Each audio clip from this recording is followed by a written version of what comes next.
Good afternoon. Welcome to the road to Cheltenham, Denman Chase. Watch along. Obviously, we've got some good racing today from Newbury, what was formerly the Betfair Hurdle, now the William Hill Hurdle, the Game Spirit, and of course the Denman Chase itself. So some good racing from Warwick and from Newbury. As usual, I'm joined by Jack, and I'll get to our guests shortly. But I just feel that it's probably only right just to touch on Mikey O'Sullivan first and foremost, obviously from earlier in the week. I know that I can speak on behalf of myself, Jack, and Andrew. That obviously, we're sending all the best to him and his family. Obviously, he had a fall over in Ireland, and we're just hoping that we get some positive news in the coming days. So, yeah, obviously, all the best to him. Lads, obviously, the racing feels a little bit secondary, given that those events. But obviously, at the same time, I want to check in with both of you boys and just see how you're doing. So, Jack, we'll start with you, mate. How's things? Yeah, okay, Liam, obviously it's horrible news that we got the other day. Fingers crossed. I think the whole of racing is hoping and praying that there's some positive news to come out of it. Doesn't sound good, but let's if you have hope and pray, hopefully we'll get some good news. But yes, it is a bit of a downer for the weekend. There's more important things to horse racing, more importantly, and but we're going to sit here and we're going to try and enjoy it. We're going to watch the racing. There's plenty of racing on, loads of sports. Man City getting beat, so there's already a one positive. Getting beat by Leighton Orient, but there's plenty of racing to go. So we'll enjoy ourselves and hopefully pick a load of winners. Absolutely. And Scotty, thanks for joining us, mate. Obviously, you've been on the show on a couple of occasions previously, so it's great to have you back. How are you, mate? Yeah, very well, thank you. Thank you for inviting me. I've been looking forward to this. It's always a good little highlight for me coming on with you boys. Nice to have a Saturday free for a change. But yeah, I'd echo everything Jack and you have said there about Mikey O'Sullivan. It's very sad. So everything cross he pulls through. But yeah, hopefully we'll be in good spirits a bit more by the end of today. Looking forward to the racing. No, absolutely. With regards to the racing, obviously each week we do our watch along weekend Trixie. So if you want to join us with our best bets, then there they are. We've gone for a few big prices. Well, me, myself and Jack have.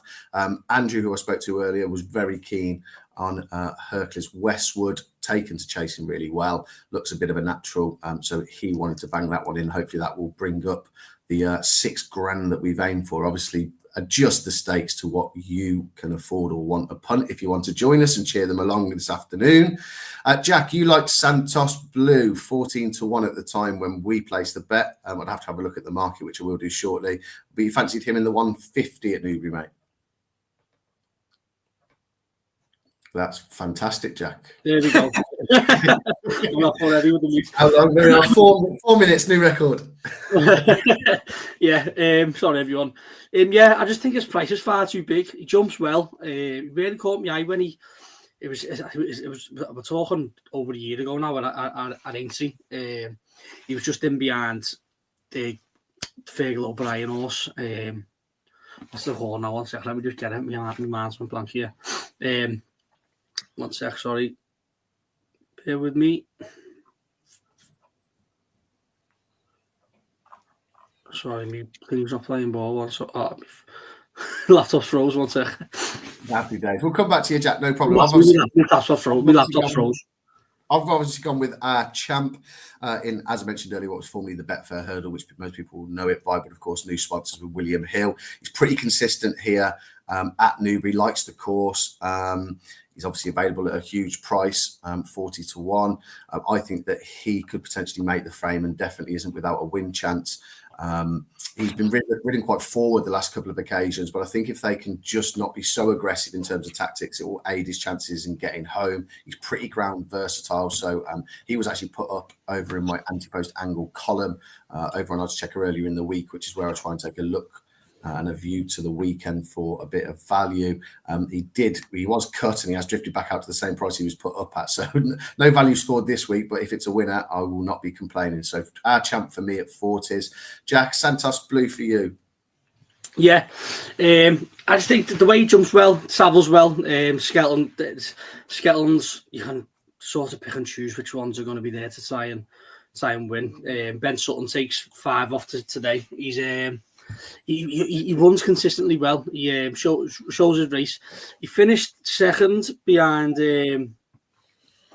Crambo at Aintree about a season. I think it was November last year.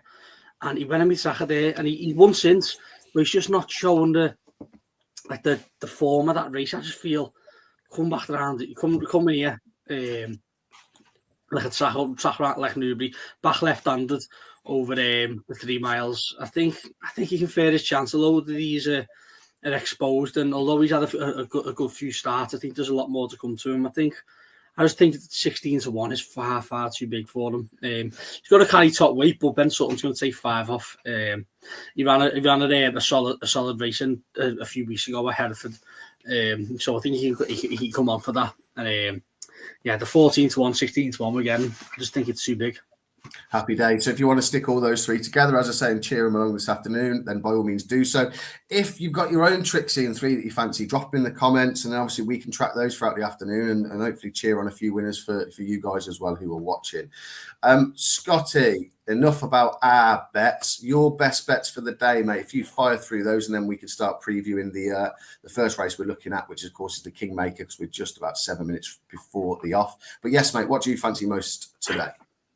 Well, the first favourite just went down at Newbury, so it's not a good start. But no, that's probably just a small bet that was for me. So I've actually backed one here at Nace, which is in running now, Carasso Blue. That was an each way bet I've had. But my main fancy is at Newbury and Matata in the Game Spirit. I think he'll be tough to beat. I think he's an improving horse, and I just think JPR won the ground to be slightly against him. So I'd be keen on Matata there. I do like Washington each way in the big race, the 3:35, the William Hill Hurdle. I think he was impressive in Ireland. He's gone up £12 for his last run, but I still think he's potentially a 140s horse. So I think 133 is a winnable mark for him. I've also backed the horse that Andrew likes, Heracles Westwood as well. I think he's got a good winning chance. I think he's on the upgrade, very consistent type of horse.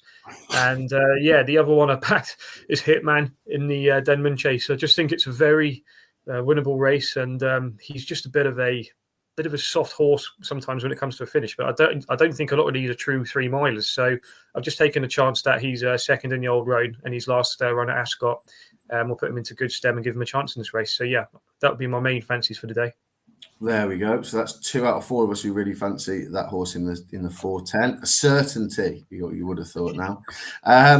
The final thing, obviously, of course, now the show is sponsored kindly by Odds Checker. If you want to go over there and get access to all of my tips, Ginger Joe's both horse racing and golf tips. He's had 2 winners from the last 3 weeks. I think it may even be 3 of 4. And also, of course, all of Andy Holding's tips, and join the Odds Checker Unlimited. Then you can get 20% off your first 3 months by using code Liam20.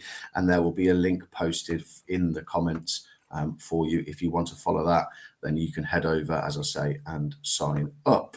Lads, obviously, we're not that far from the off. Scotty, I'll come straight back to you. So the Kingmaker, what do you make of this race? Is there something that you overly fancy? It looks a bit of a trappy affair.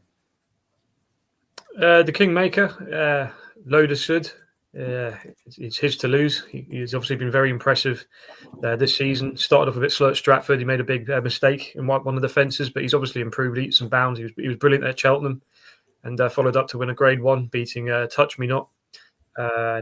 Solo went on to win the Grade 2 in open company at Kempton.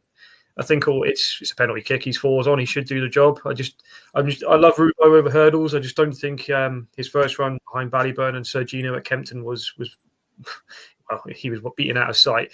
It's Loader Sud's to lose. I'd keep it simple. I think he wins, and I don't think the market will be changing much for the Arkle. It's just his to lose, and I expect him to fully go and do the job. Fair enough. We're probably going to come back to that later. We're going to sack the admin team because they've put in the wrong time and the wrong race, Scotty.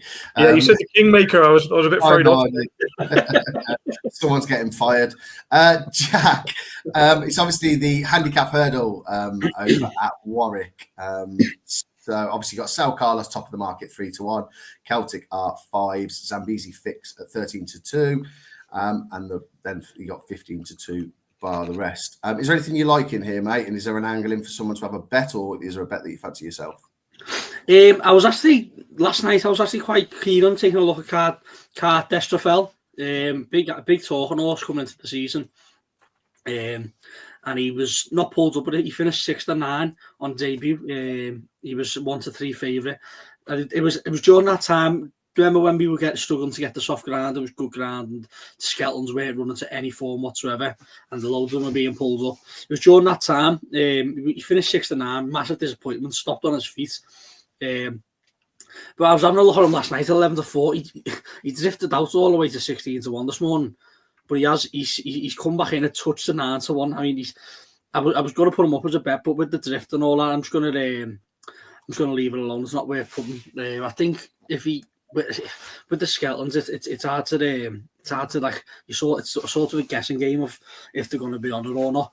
But I just think the 10 to 1 is, well, he's 11 to 1 now, but I think the 11 to 1 there's work behind that. I think if anyone who likes a speculative each way bet, I wouldn't put anyone off any little each way, but the drift's just enough to put me off. But that was going to be my selection, but the drift's just enough to put me off. So for the rest of the field, there's nothing really catching my eye, but I will be gutted if Cart Estrafel wins. No, fair enough. No, he has been a big drifter this morning, hasn't he? I know it was one that you were keen on. Scotty, is there a bet in here? No, it's one of the races I've got no interest in, Liam, so I'm going to pass. Fair enough, not a problem. For me, Zambezi Fix was interesting. I think he's available around about 13 to 2. He had some decent form last season. We're yet to really see it this year. Beaten 13 lengths by Knickerbocker Glory even in December. And then obviously went on to run on 2 more occasions, but again, hasn't really shown the form that he did last year. I'd potentially be willing to give him a chance, but I'm of a similar thought process to you, Scotty, where there's not an awful lot that's floating my boat in this, to be perfectly honest. Obviously, if anybody else has got a stronger fancy and something we can get stuck into, by all means, drop it in the comments. But for me, I don't really fancy anything overly strongly. Lads, obviously, we may as well touch on Sergino before we obviously start watching the first race. Bit of a shame, isn't it, that he's not here for the weekend. What did you make, Scotty, the fact that he was going to be thrown into open company? I thought he was nothing to worry about, to be honest. I mean, technically, if he won this and then went on to win the Arkle, it's obviously only one run. But I thought he had every chance. I thought he was a good price. At 4 to 5, I would have backed him. I think people make too much sometimes of, all right, they're only novices against these season kind of chasers. JPR1's only just into his second season, and so is Matata. They've only got about 4 or 5 runs over fences themselves. And it was proven the way Sergino jumped at Kempton, the way he travels. I think he's going to be the best horse in training this time next year. We'll be talking about him in that kind of bracket. So I thought he would have won, and I thought it's probably a good thing in the way he's not running for the ones that want to back him for the Arkle, because it means that the price is going to hold for a bit longer. So in a way, I'm kind of happy that he's not run from a betting perspective, but it's disappointing not to see him. But yeah, I thought he would have won, and I thought he would have won easy. I thought the race would have been set up perfect for him the way Matata's going to go off. So yeah, it's happy days for everybody else, but disappointing for us fans not to see him. Yeah, no problem. Jack, only Well Chief and Western Warhorse have won this race after 1 start over fences. Would you have any concerns about backing him, or I don't even know if he's on your radar for you to park the money on him, but would you have any concerns, or should anyone have any concerns about backing him just after the 1 start if he goes straight there? It's obviously a concern, but to talk about the race itself, I think Hendo done it, didn't he, with Altior and Sprinter Sacre. So if you want to look down that route, it'll show how much Hendo actually thinks of him, especially as a 5-year-old. Hendo must think a lot of him. He's brought him straight into open company. Altior won this race, Sprinter Sacre won the race. So Hendo's not scared of putting his best novices into open company, and it probably gives us a hindsight into what Hendo actually thinks of the horse. Going to the Arkle, listen, it wouldn't be for me. Like off the back of 1 run, Henderson said this morning, didn't he? They're looking to maybe go to Kempton, but that's 2.5 miles, and he doesn't really want to bring him over 2.5 miles. So it's time to pick a race. We might just have to go straight to the Arkle. He probably might not get another chance, but yeah, we'll see. For the Arkle market, sorry. I think. I don't know. It's up in the air, isn't it? I don't think Sergino's any price right now, anyway. Especially with what's gone on this week. But Mardra's a very good horse. He'll take a very, very good horse to win Mardra, or after just 1 run over fences. listen, I think the fact that Willie was going to send him, the fact that Hendel was going to send him in the first place, probably tells us how much he thinks of the horse. Yeah, no, fair enough. There was a bit of a steamer, the second favourite, Celtic Art, on the machine prior to the off, but they are off and running over at Warwick. I suppose while they're going round, given we haven't got a huge amount of interest. Scotty, what did you make of Madgeborough's jumping at the Dublin Racing Festival? Obviously, him putting it up to Sir Gino. The reason I ask is because many people would obviously analyse racing by their own eye, and to the eye, his jumping wasn't the best. But if you look at the race IQ data, it might not be that pleasing aesthetically to watch, but the stats show that he's an incredible jumper and he's so quick and efficient over his obstacles. Do you think that there's a contrast between what you see and the reality of what he does? Well, if the data proves it, that he's not losing ground and he's making lengths in the air, I mean, that's obviously factual, isn't it? So it doesn't really bother me, the data as much, because I think it's very variant on different courses. I think if you go to Cheltenham, I don't think the fences are as stiff as they used to be, but I think if he gets low at some of those fences, especially the open ditch at the back, we've seen the likes of Footpad, Al Fabiolo make mistakes there down the years. One got away with it, one didn't. I'd be worried about that, I just think Sir Gino, comparing the jumping wise, I think I'd rather have my money on him carrying it, because I don't think he'd make a mistake, because he's a totally different jumper. Madgeborough will probably gain lengths. I'd probably say he will gain lengths from Sir Gino in the pure speed and quickness he gets from A to B, like you said. But I'd be worried about his jumping. I think he didn't jump as well as he did at Punchestown when he beat Asian Master in Tully Hill. I'd say that was one thing I noticed. But going into Cheltenham, it is a slight concern for me. I'd be slightly worried, and even Loader Sud. I'm not saying he's going to win the Arkle, but I think he's a better jumper than Madgeborough. I think he's been more impressive with his jumping. But that's again a visual thing. If you looked at the data, Madgeborough will probably be leaps and bounds ahead of him. I don't know that, but I'd like to see that. But I was thinking the other day, there's comparisons I make to the 2 mile chases, 2.5 mile chases that go at speed. Duvan did it. He was always a low, quick, efficient jumper, and he got caught out in the champion chase. He did it once. He made a mistake. He unseated. Envoy Allen, when he went off odds on for the JLT that year, the Marsh, he did the same. Didn't take off, and one day it caught him out. Al Fabiolo did it a couple of times. I just think these chases sometimes do get caught out. I'm not saying it's going to happen, but for me, I think Sir Gino visually is a lot of a better jumper to my eye. But like you said, the data for Madgeborough backs up his performance. So that's the way I look at it. Yeah, it was interesting. So the data showed that he was essentially rapid at any sort of recovery from the speed that he lost over his obstacles, less than half a second.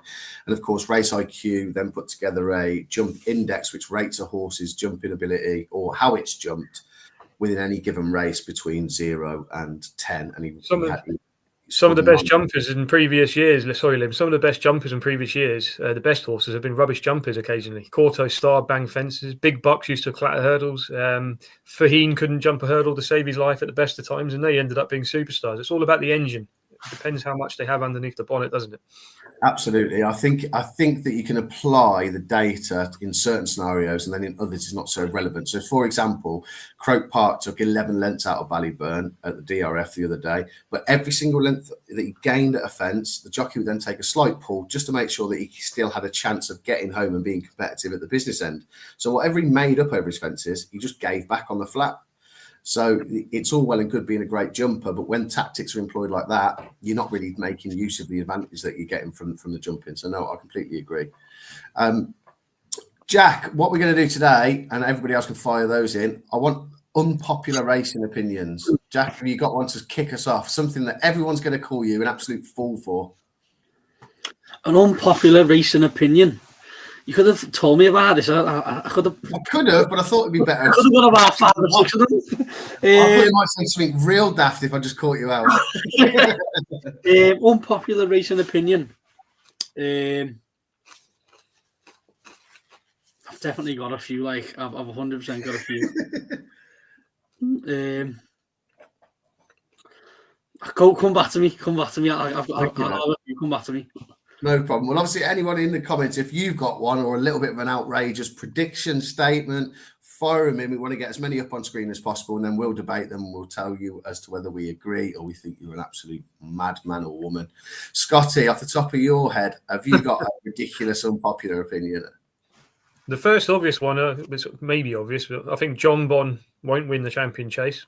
I'd say that for sure. I wouldn't. I think there's 3 or 4 that I prefer to back against him in the race, just at the prices, and I think there's 3 or 4 that could potentially beat him, which is a big statement because I know he's been very impressive. But I'll be taking him on all day at Cheltenham. Another unpopular opinion. I think we're going to get 100-1 winner at the festival this year in a race. I think it'd be the first time for many years we're going to get 100-1 winner in something like the Boodles, County Hurdle, the Coral Cup. I think they're very unpredictable, these races this year. And we had an 80. Sorry, Scott. I was going to say, do you think someone's perhaps already tipped something at 100-1 that will go off shorter and will win it? I don't know. I'd have to go back and look. But I tell you what, it's not the worst 100-1 shot. It could be a value loser, like they say, but you never know. That's all we want. The last 100-1 horses to place at the festival were Barrel of Laughs and the Fox Hunters and Changing Times in the old Jewson when the race that was won by Beneficent in 2013. So Jeff Kidder won at 80-1 in 2021 when he won the Boodles. I think there's going to be 100-1. Premier Magic at 66s in the Hunters again, was it? It came to pass with 66s. Premier Magic was a big price. The Fox Hunters could throw up a shock. I backed a horse, kind of Cousin Pascal, to win the Fox Hunters at Aintree, and he was 125s when I backed him. So if it happens at Aintree, it could happen at Cheltenham. Remember Jeff Kidder won the Boodles at 80-1. Yeah. And then we had Sire de Burley as well, didn't we, at 66? Oh, no, I think he was sent off a shorter, actually, 33. He was sent off for 33s, I think. Yeah, there was hundreds available weeks prior, though. Yeah, okay, interesting. Joe's joined the chat. Now back in the UK, Ginger Joe, after his short sabbatical in Ireland, which is good to see. The Brown Advisory should be run on the same course as the Gold Cup. Only seems to make sense to me. Jack, what do you make of that? 100%. It fathers me that how it isn't. It doesn't make sense at all. 100% should be on the Gold Cup horse because the horses are more than likely going to be Gold Cup horses next season anyway. It doesn't make sense. There you are, Joe. You're going to have to try again because it's not that unpopular, I'm afraid. Obviously, anybody else who has something they want to share that we can discuss and debate, and by all means, as I say, fire it into the comments. Right, hopefully, the new person I've employed as part of the admin team has got the race, the time, and the track correct. The 150. Go on, Jack. No, I was just say yes, he has. There we are. He can stay. The 150 at Newbury. So obviously, Haiti Colors is quite fancied for the National Hunt Chase. I know that Rebecca Curtis came out recently and said that they'll be minding him between now and then. There were some quotes that were posted by the Road to Cheltenham account, Alex over there, obviously with all the good updates. This is, of course, where we've got Santos Blue Jacks. We've kind of already heard from you. Scotty, is there anything you fancy in here? Is there a bet for you at all? I'll just pop you off. That's 1-1 now. Oh, I can't unmute you. Still unmute. You have to do yourself. Sorry, I was eating a crisp and I forgot to unmute it. Yeah. Thinking of my stomach, typical. Yeah, sorry. I backed Kruger Park. I just didn't want to tell everyone what I backed. I was having a bet before I got on, you see. Yeah, winner in March at the course. I think he's a big chance here. He's racing off 10-12. I thought he's pretty well in still, considering he's had a good few runs the last 8 or 9 months. I wouldn't be on Haiti Couleur. I just think 4-1. It's probably a bit of a... The bookies are kind of thrown the price in knowing he's favourite for the National Hunt Chase, and whether he's here to win or it's just a prep run. I think there's no reason why they wouldn't try and win here with him. It's not going to affect his chase mark for the National Hunt Chase, but I just think 4-1 is a bit of a skimpy price for him. So yeah, 9-2. I thought Kruger Park. He was third in a handicap hurdle at Utoxeter earlier in December, and that was on soft ground. And obviously the ground here again soft today. So yeah, I thought Freddie Gingle on board, Paul Nicholls. Nicholls normally goes well at the course. Newbury's a course he likes. I haven't looked at his recent trainer form, to be honest. So whether he's in form, I really can't remember. But Yeah, I just thought he was the one that would take a bit of beating in this, and at a massive price. I like Antoya for John Joe O'Neill. I'd have a small each way on him. He hasn't won for quite a long time, but he's running those Potemps races and all of those staying handicap hurdles. And I thought at a 33-1, he was one that could hit the frame. But for me, the main play would be Kruger Park.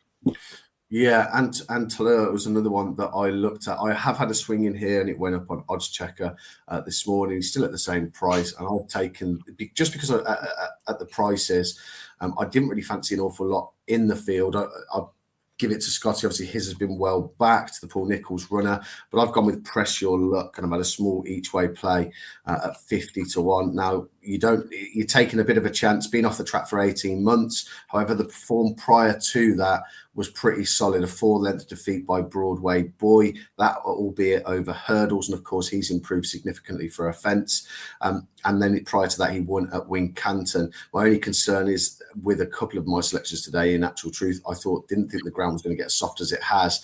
So the ground may have gone against him. But of course, you're taking a bit of a chance. But there's always going to be question marks around a punty selection that's kind of in and around those sort of prices.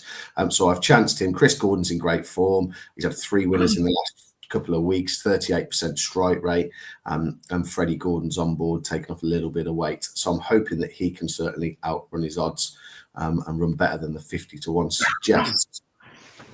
We're going to throw up a free bet a little bit later. So this will be done live. That free bet will be £20 placed win only on the exchange, and it will be placed in the Newbury Hurdle, formerly the Betfair Hurdle. So all you have to do is just in the comments tell us who wins the Denman Chase. Everybody who gets that right will then just be one winner will be picked at random from all the correct selections, and we'll give you that free £20 bet, be placed live on air, and then should your selection win, I'll transfer you the money once we're off air. Jack, have you got an unpopular opinion for us yet? Yeah. I've got 2. Go on then. The first one is that, and this is going to put up rustle some feathers. First one is that I don't think Stateman was ever that good. Okay. My second one. Why? We'll stay with that one. Why? I just think the horses he's won, and listen, you're going to see grade one, and think, oh my God, what a horse. But it was the worst, one of the worst, especially in Ireland, the worst division in Ireland. I feel like he's come up against a good few horses, and every time he's come up against them, he's been beat. And then the downfall, that the way he won the Champion Hurdle this year, he got into a battle with Irish Points. Irish Points, I don't think it's any more than a 3-miler. I just don't think he's that good. He was always a good horse, but I just think he was so overlooked and so made out to be this absolute superstar. I don't think he ever was. I think he was good in a poor division. I agree with you, Jack. So there's 2 of us that might be in the unpopular opinion camp. I think beating Echoes in Rain, Somerville Boy, and decent graded horses and the likes of Bob Ollinger and Impero Pass when he stepped out for his first season into open company, I don't think it's on the same level as the credit that he's given. Keep your comments coming in, obviously, for the £20 free bet. And we will obviously pick a winner at random. Lads, tactics for this, in terms of your selection, Jack, is there a particular running style or position you'd like to see Santos Blue in during the race? In behind the runners, when he ran at 80 especially, he finished 2 lengths behind Crambo. In behind the runners, he actually gave Crambo a really big scare. I think Crambo just showed his class coming towards the line. And then he went to the Stays handicap hurdle. Haydock, Crambo finished 3rd that day. The Emmett Mullins horse won. Slate Lane won that day, and he finished 7th. And you might think, 7th, but it was actually a tight bunch finish. He ran a really good race for where the position that's shown. But I think in behind the leaders, just tad long. It's only his second start over 3 miles. His first one being the handicap hurdle at Haydock last year. I think if he can run to that form where he finished 7th, I think he'll be tough to beat here. I think, listen, he's 12-1. I'd like a bit of support in the market, but then if he can bob along in behind the leaders and play his cards late, hopefully he sees out the 3 miles strongly and hopefully gets his head in front. Obviously, Horticolor is here. I think he's coming here just to protect his his chase mark. And just get another run under his belt. Yeah, I think he's also off 135, is he? Yeah, he's a 135 staying chaser as well. He's 135 over hurdles as well. So they're probably going to say, and this is probably going to be his prep for something else. But I think he's a higher rated. I think he's higher rated than 135 over fences. So if he can show the same form over fences, he'll be the likely danger. But I'm quietly confident Santos Blue could run a good race here. Absolutely. Scotty, would you be nervous, or should anyone be nervous, if you see Haiti Colors get into an absolute scrap and he's kind of he's given a little bit of a hard time to go and win this race? I'm not sure if that will really happen, but would you be worried about anything from now until March having a bit of a tough race going into the festival? No, not necessarily. Sean Bowen's obviously on board. He's a very wise champion jockey, isn't he, really? I think he's the right man on board. I think Rebecca Curtis will give instructions probably to say if he's got no chance of winning or even hitting the frame, if he's there on that long run in the Newbury, I think they'll take it easy on him. I do think he's here just for a pipe opener, a prep run. So yeah, I wouldn't be too worried at all. If he's in their contention of winning, Newbury's a very long running. It's very easy to quickly pull a horse up. So yeah, I'm not concerned. I always say the last cut-off for me is when the horse is running like the Reynolds Town and that Ascot Grade 1 chase over 2.5 miles. I hate horses running there. I think this is probably the last big meeting. I always like to have a month between races. If I was a race planner, I'd say a month between races, and that's fine for me. So I wouldn't be too concerned if it was today. You still got 4.5 weeks, haven't you, till your main target, the National Hunt Chase today. So I'd say he'd be okay.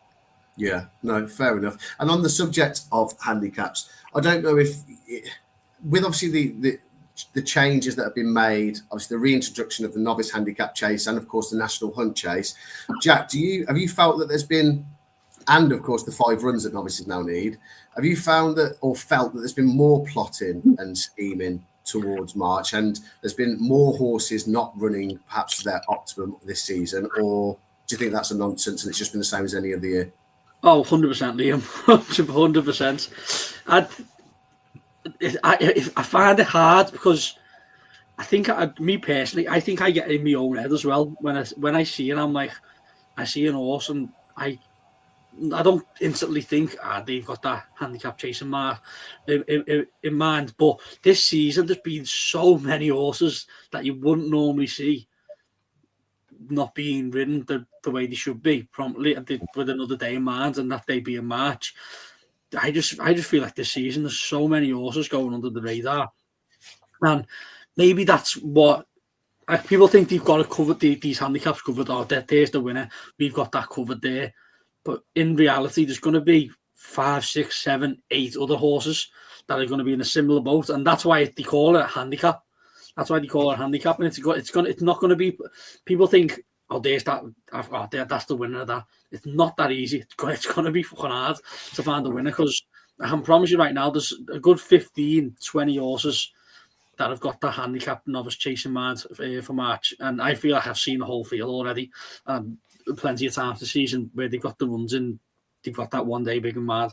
The one I put up, Nürburgring, he's the biggest one.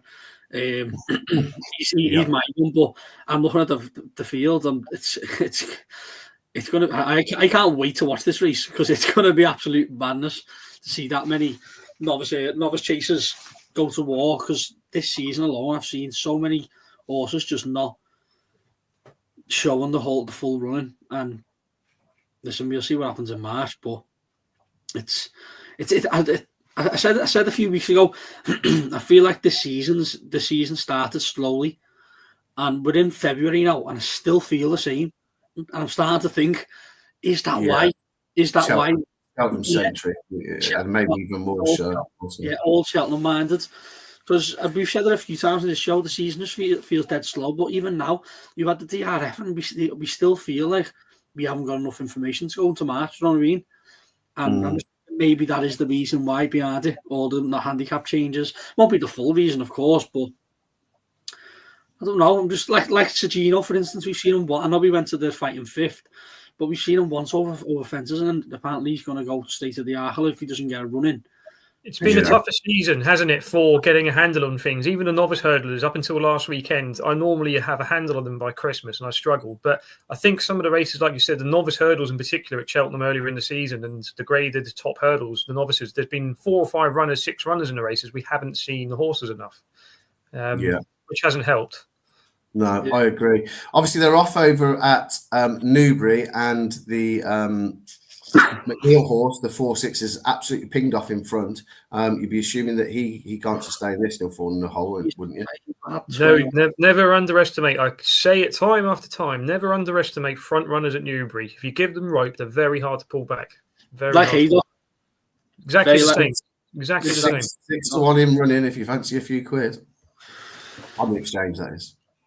Can I quickly touch on the point with the handicaps? And I'm not talking about the novice handicaps, but a lot of people, their method, not me in particular, but I see a lot of method in the thinking of people. Oh, this horse, he's rated this, he's just had this 5th run, trying to squeak in. But recently, a lot of horses, a lot of seasoned handicappers that have dropped down the weight seem to win at the festival, the likes of Croco Bay. He was one I can think of. Beware the Bear when he won the Ultima. Global Citizen when he won the Grand Angle. They've been around for many years. So I think sometimes people just look past an obvious selection with horses who have got back class and still maintain potential off a decent mark. I think that's one thing people don't tend to pay much attention to nowadays. It's always about the horse who, he's had his 5th run, he's off a very low mark, that kind of thing.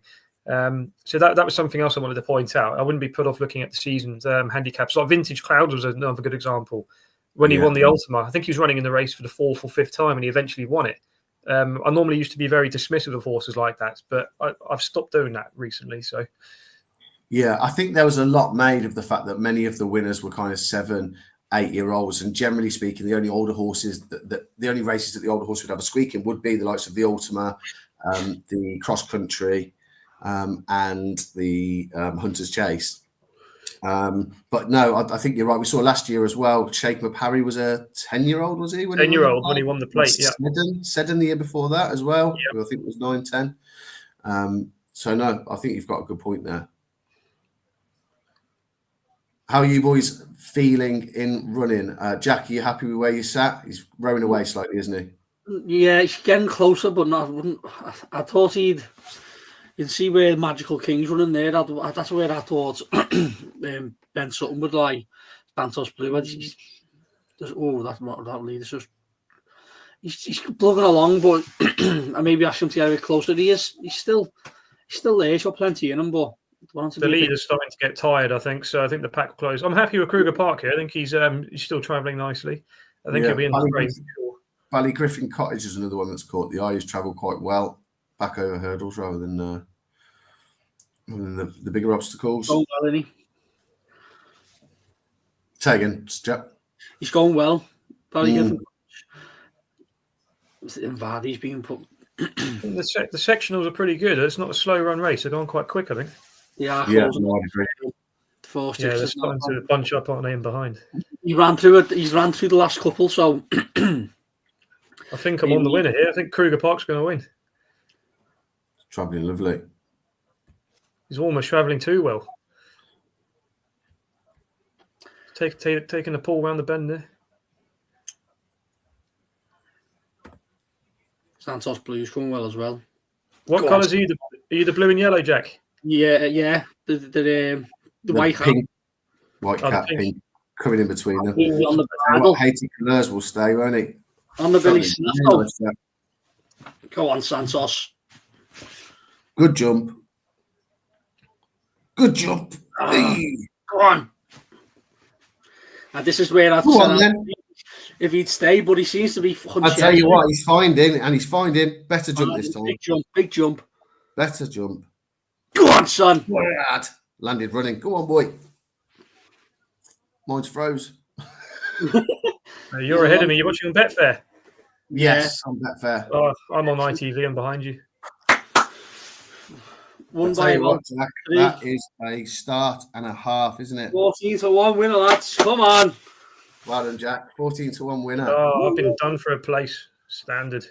He never found, did he, Scotty? You come there, but never found. Travelling well, just didn't find. Yeah. What does the market know, Jack? Let him drift all day. Fun City 2-1 up, bastard. Sunderland were losing as well.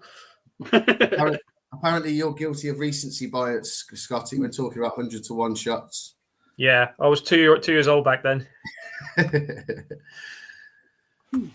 What did you make of the run from Haiti Colours? And he's probably obviously the one that most eyes are on with a view to the festival. Got a bit snappy, didn't he? He got a bit snappy. Don't know if that was the hurdles. I think if you look here, this highlight, look, he sort of like guessing at trying to dive over the hurdles. Like he's probably praying there's a fence in front of him. To be honest, he was always going to find it hard back over hurdles. Sorry. I wouldn't give up on that horse. I've mentioned it a few times. The Haiti Colours has got a big handicap in him, especially for mark of 135. They've come here and protected that 135 mark here by going over hurdles. So I wouldn't give up on that horse. He's got a big one in him, definitely. I don't know if he'll try and go the top him or something. Or I think the top him's a bit too short. That's 2.5 in it. The top him 2.5, yeah. 2.5, yeah. Maybe that's a bit too short then actually. But I think he's got a big one on him. He's Grand National fences would be his dream. he would love to the Grand National fences. Yeah, well, as trainer Rebecca has certainly been in good form. Scotty, this will be really interesting to get your thoughts on what you think about the Kingmaker, right? What do you fancy in here? Loderson will win, won't he? Yeah, I've touched on it before. I think his jumping's very solid. Rubo was well beaten at Kempton. I know he was behind Ballyburn and Sergino, but yeah, it's definitely his race to lose. Again, enough time between here and the Arkle. I'm happy with this. I think Skelton likes to run at Warwick, so yeah, I think he'll take all the beating, and I'd like to see him win comfortably. But yeah, I do like 14-1 still for the Arkle. I'm on at a big price on a win, but if he wins here, I don't think it will affect him too much in the market. But yeah, expect him fully to win here and win well, hopefully. Yeah, no, happy days. Yeah, he certainly will have the advantage of experience. Jack, I doubt there's much really for either of us to add to what Scotty said. You hope and expect that he goes and wins well here, Loderson. I mentioned this a few months ago, and so I suppose I may as well get both your thoughts on it. Dan Skelton's runners, they've been out a lot, haven't they? In this obviously pursuit for the Trainers' Championship. It's been good to see, I think, the fact that we've seen a lot of these horses on many occasions. Do you think it can be to a detriment at any point come this kind of springtime, or do you think that they'll all be managed well enough so that they're still fresh come Cheltenham entry and so on? No, I think they shouldn't. No, I don't think so, Liam. I think it goes back to this whole argument about the horses running too many times in one season. We had it a few weeks ago with Potter's Charm.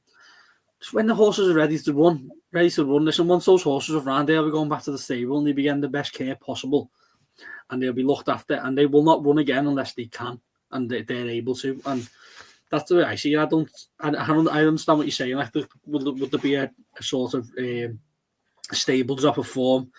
I wouldn't say so. I wouldn't be too worried. Listen, you look at his best one. Look at Langadan. How many times he ran already this season? He's going to probably go to Stays Hurdle, isn't he? So, no, I think his best ones. I think Lodersun's probably his best state chaser in it. Trying to think if his hurdles now off the top of my head what his top ones are. Hurdlers that he's obviously got Country Mile, hasn't he? Valgrand. They've both been seen 4 and 5 times respectively. And he's got the New Lion. The New Lion. There we are. The New Lions. Like, he's sort of getting the campaign that other champions do. Do you know what I mean? Like, you're not seeing him every single other week. Like, you're seeing him when he needs to run in the graded races.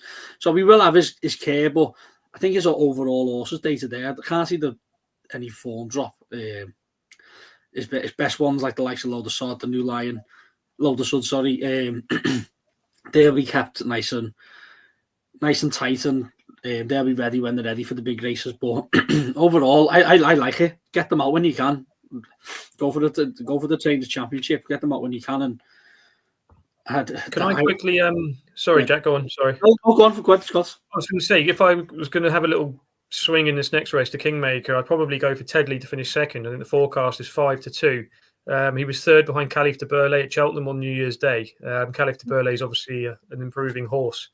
I think I think Roubaud was well off his feet over 2 miles at Kempton. I just would worry about him in this race. If he tries to make the running, I think he could get picked off when Loderson goes past. I do fancy Tedley to finish second. I also think he doesn't particularly like going this way round either. He has to go right-handed on the flat track, yeah. Yeah. Funny enough, that was my next question, Scotty, but you've picked it up there. Jack, would you be in agreement if anyone wanted to look to play a forecast or any sort of other betting angle, perhaps betting without? Yeah. You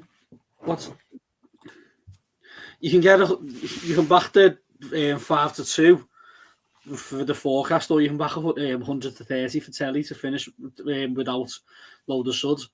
That would be what I'd probably do. I'd just back Telly. I'm actually going now. Actually, I'm gonna back Telly without load of sud. Don't take much convincing, do you? No, I'd only because he's a right rhubarb, left-handed in a race like this. No, thank you. I'm willing to take him on. So 100 to 30. I'm only backing it now because I didn't realise how big it'd be. I thought he'd probably be about 13 to 8 because rhubarb's 2 to 9 without load of sud. So I'm going to take a bit of that 100 to 30 on Telly. No, fair enough. Scotty, your opinion on generally, obviously, these small fields, we see them more frequently. Do you think there's an answer to fixing this problem? I know there's not a simple one, but just anything that I suppose comes to mind that could be done to just improve the brace program, really, and improve the majority of the season rather than it all being geared towards the 4 days. In the novice chase campaign in England, I don't think there is a long-term answer as of yet. I just think that the purchasing of certain horses we've seen it with Coldwell Potter, I'm going to use him as an example.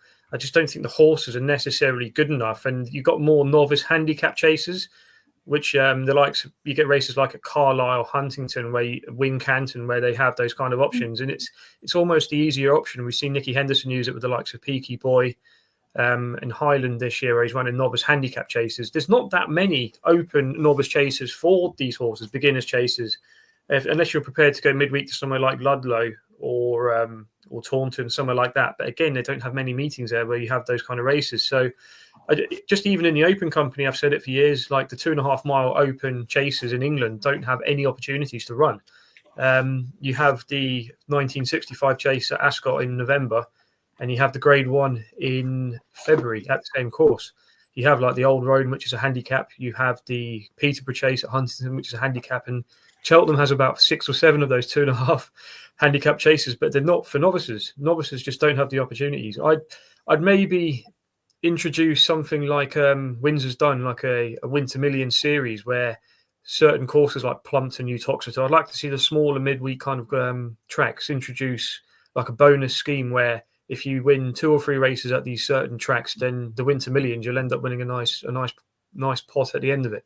I think that's the only way they can maybe get around it. But again, it's down to funding and down to getting investors in the sport, which I don't know the current situation at the moment, what it's like. But yeah, long term, no idea really. But that's what I do. Maybe add more incentive, like they do in Ireland with the Mayor's program, like a novice chase calendar program for the UK horses. But in Ireland, they've got loads of opportunities. I don't think we have it in the UK. Yeah, no, absolutely. Jack, just looking at the Trixie cash out, I'm not sure if anybody joined us. We have had some decent success with these, even if you were just punting them singles. It's very infrequent. We've gone a week where something hasn't landed from our 3 best bets. Jack, I'm not sure if you want to take the £118 on offer for the 32 quid outlaid, but I'm sure we'll let it run. Can you put the bet back off for us, Liam? Let me just have a look at it. Say again, mate. Put that bet back up for us, just so I can look at the right. Our odds. Sorry. Oh, you're all right. I'll tell you what, if we can get another winner there, and listen, hopefully we get all 3 of them, but if we can get if Hercules Westwood wins, that'll guarantee us at least that'll guarantee us at least 150 quid, won't it? At least. Yeah. Oh yeah, no. If he can place our champ, we're talking a grand already. If he wins, then. But he's going to win. They're both going to win. We're going to win 6.5 grand. That's exactly what we wanted to hear. It sounds like they're off and running. I'm trying to get my stream to work.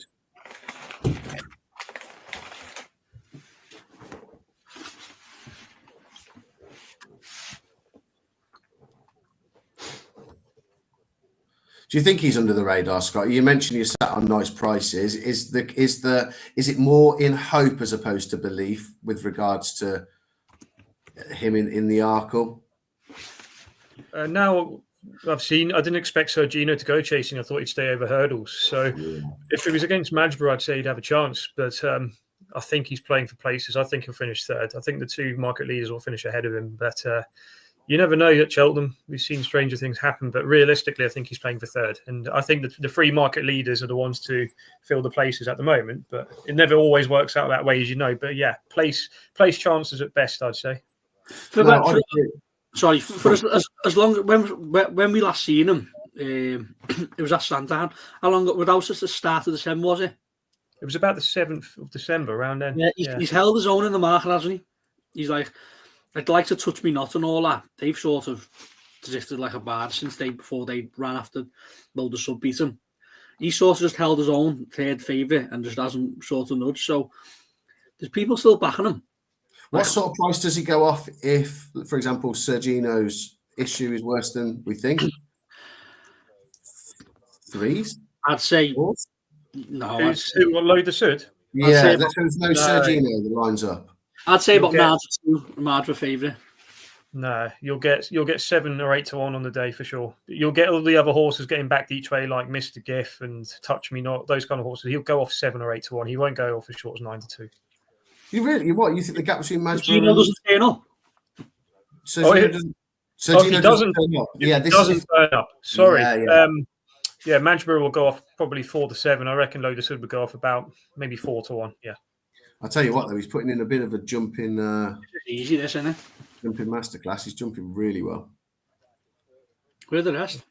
Go on, Telly. Tedley's not getting second. Jason's on, Telly.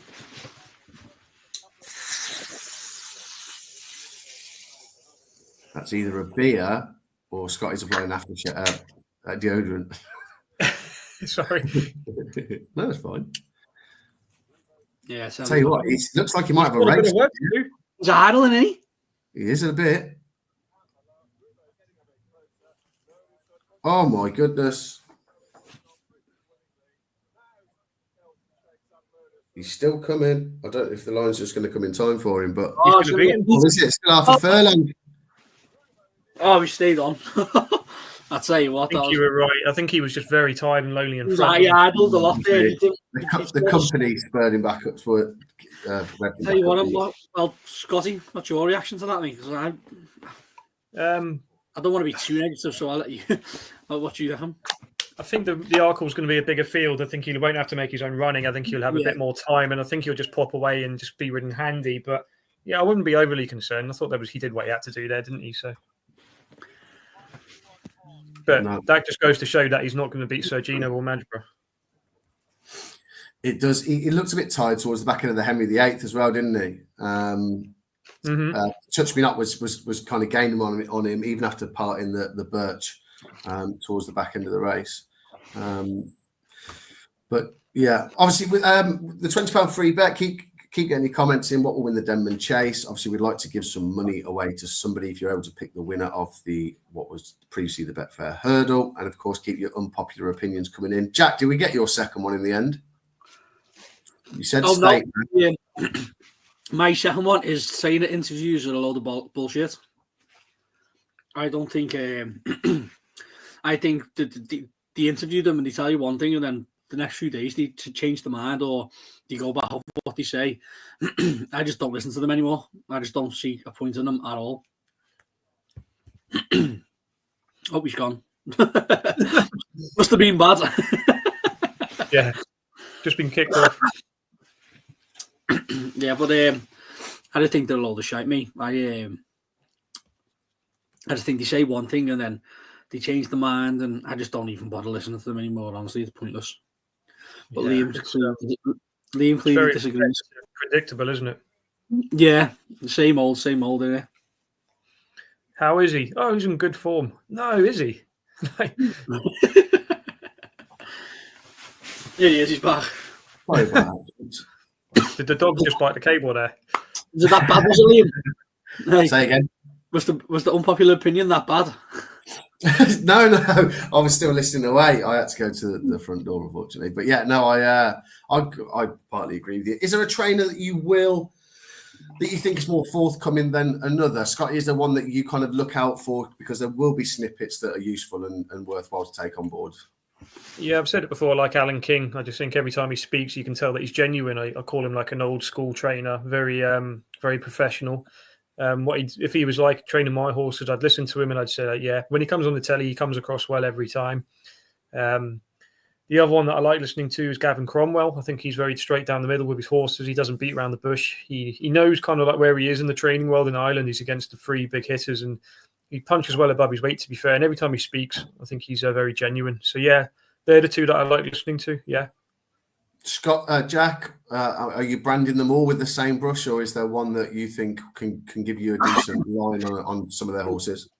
Yeah, with Scotty, Gavin Cromwell. I don't mind. To be fair, I don't mind the Irish trainers as much.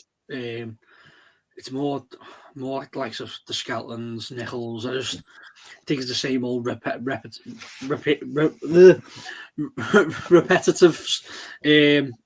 stuff that he's saying. It's like they script it and just literally go right and just like they rehearse the lines sometimes and just say the same thing all over again. So I don't even bother listening to them. I just go off my own opinion when it comes down to more like the English horses. Yeah. No, fair enough. Denman Chase. I just mentioned this on a preview with Oddschecker earlier, but it's quite ironic that the favourite for most of the weekend here was Brave Man's Game, who's so soft in a finish in a race named after obviously the great Denman himself. Jello now favourite in here, 15-8. Brave Man's Game 3-1. Hitman 9-2. Garlaw 15-2 and 12-1 bar. I think last time you were on, Scotty, the first horse or the only horse who is 12-1, we mentioned this lad, 13 years old and continually giving a good running in his races. Sam Brown, it's incredible, isn't it? Yeah, he's just a nice horse to. I imagine he'd be a fun horse for owners to own. He's always like one of those absolute triers. Wears his heart on his sleeve. He runs in graded company, runs in handicaps. They're not afraid of rolling the dice with him. They've had a bit of fun with him, but again, I think this is slightly out of his kind of territory now. I know it's a very winnable race, but yeah, I think he's playing for third or fourth here. I do fancy Hitman, like I said earlier. I think he's second at Ascot and he's second in the Old Road. He's very consistent. Doesn't like winning, but again, I think it's a race full of crosses. Garlaw, I don't think stays 3 miles. Every time he's tried to run over 3 miles, four attempts, fallen. Pulled up 6th of 6 and 7 of 12. And he was pulled from the Cleve Hurdle, which is 3 miles on the ground. So I definitely wouldn't fancy him. And Jello, for me, I'd be taking him on at 6-4. He's one of my favourite horses, but over 3 miles going this way round, I'm not convinced it will suit him. And I think he's running the Fleur de Lis was disappointing. So, yeah, Hitman for me at 4-1 is just, it's a safe, absolute, moronic, safe bet. And he'll probably finish second and then I'll go, well, that was a waste of time. He loves finishing second. Jack, tongue tie's been put on Brave Man's Game. Will it make any difference? No. I'm just wondering if they've got the Grand National in mind here, will he want to go and win? Do you think that's potentially the ultimate aim, National? That's what I mean. So they won't want to go and win. Oh, sorry. Will it be? That's what I'm asking. If that is the aim, well, I don't know. It depends. Not sure. He barely stays 3, does he? You have mentioned the Grand National with him, but I don't think he'd go close in the Grand National at all, personally. But I just know they have mentioned the maybe going the Grand National. I know Compton said maybe go down the Grand National route. So if they want to win here, I'm not sure. I'm not going to back him at 10. At 10. Yeah, at 10. I confused myself then. I'm not going to back him at the price he is. I understand what Scotty's saying with Jello, but I think he'll stay the 3 miles. I don't know. You'd want him the opposite way round, though. You want him going right-handed. You don't want him going left-handed. So I'm willing to stay away from him. The two I've actually landed on is Scotty's Hitman and the one you mentioned before, Liam, Sam Brown. Sam Brown just keeps pulling his races in. Look at his races. He finished 10th at he finished 10th in the Collar Gold Cup, But if you look away from that, he's finished second, third, second, first, sixth, second. He's a consistent horse that constantly runs his races. He's 14-1. He'll love the conditions. He'll stay the trip. I've already tipped the 14-1 winner already, so I might as well tip another one. Go on then. Yeah, no, I love it. Scotty, what does it say about the state of British staying chases if a 13-year-old Sam Brown wins this? We're in trouble, aren't we? I think we're already in trouble though. So, I mean, look at Long Press when he won the Cotswolds. I mean, if he's the best we've got, which arguably he is, him and Royal Pagaille probably, both of them wouldn't have a hope of even placing a Gold Cup in normal years. So it just goes to show how weak we are. Going back to Brave Man's Game, he's rated 157 at the moment, and I think Iroko, the anti-post favourite for the Nationals, 152. So if he was to win here, you'd imagine he'd probably maintain his mark. So he'd have to give £5 to Iroko. I'd just be forgetting that idea myself. I'd probably be looking at Aintree for him, one last swan song, and then maybe next year get him into like the Frodon territory, running in like the Badger Beers kind of thing at Wincanton. Maybe look down the handicap route with him. I know we'd have to carry big weights, but yeah. I mean, looking again at the card, like you said there, Liam, Jello's not a free miler. Garlaw's not a free miler. If this is our best staying chasers we've got, then we're in trouble. Yeah, no, absolutely. Scotty, we're going to do a little segment during the show. It seems like we've still got a few minutes until the off in this one. I thought it'd be good just to get to know the guest a little bit, just fire a few things at you. First of all, could you give anyone an insight? I'm not sure if you can. This one's putting you on the spot slightly. But to Jersey Racing, have you been? What's it like? Is it a good weekend? Should people be venturing over? Just give people a bit of an insight, I suppose. So Jersey Racing is, I think there's about 7 or 8 meetings. They run from, I think they start in May till about the end of September, mostly bank holidays. And I think there's a Friday night meeting. And it's a place called Les Landes, which is on the very tip of the north west coast of Jersey. And Jersey being only 9 miles long by 4 miles, 5 miles wide. You can see it when you're like landing over at the, when you're coming into the runway, the airport's not far. But it's the most beautiful, picturesque course you can imagine. I'll have to send some photos for Twitter later, and I can share those, and so you can see what it looks like. But I think they run mostly flat races, and you have the Champion Hurdle, which is one of the biggest meeting of the year. That's run over 2 miles, but it being I think it's 6 furlongs all the way round, and it's just like a straight kind of windy. It's just literally like an oval-shaped track. So they have to go around like 2.5 times to get the 2 miles. But yeah, I've been once. And I've never been back, to be honest. It's kind of like, I'd say, if you've gone to Wembley to watch your team play in the FA Cup final, it's then going to like Harrogate away kind of thing. If you've been to Cheltenham, then Les Landes. No disrespect to Jersey because they do a good job, but or to Harrogate. Or to Harrogate.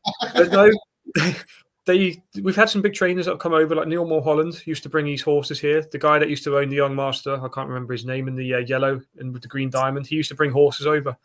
But until he got banished by one of the local top trainers because he kept winning the prize money, so she wouldn't let his horses stay at the yard anymore.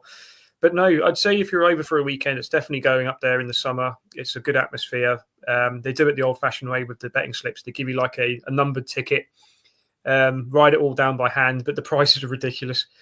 Like you'd have a 5-runner race and it'd be like a 4-6 favourite, then it would be like 11-8, 6-4, then 3-1 for the 4 favourite. They've got no idea how to price it, but.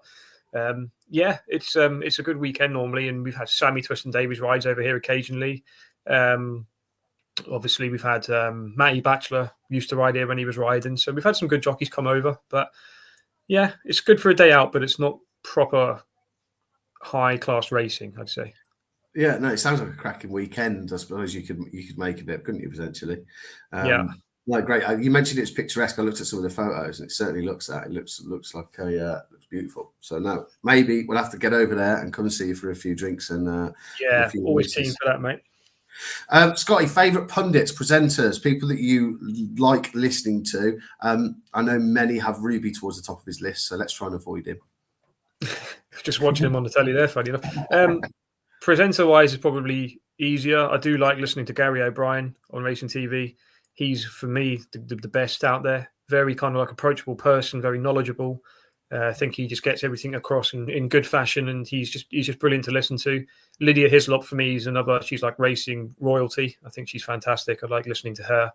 obviously knows everything about racing, and she's very knowledgeable. So yeah, they'd be the two out of the UK stations I watch. I mean, I like Matt Chapman.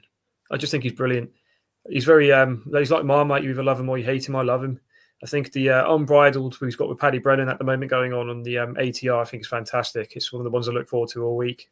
David Jennings, another one. I think he's just absolutely brilliant.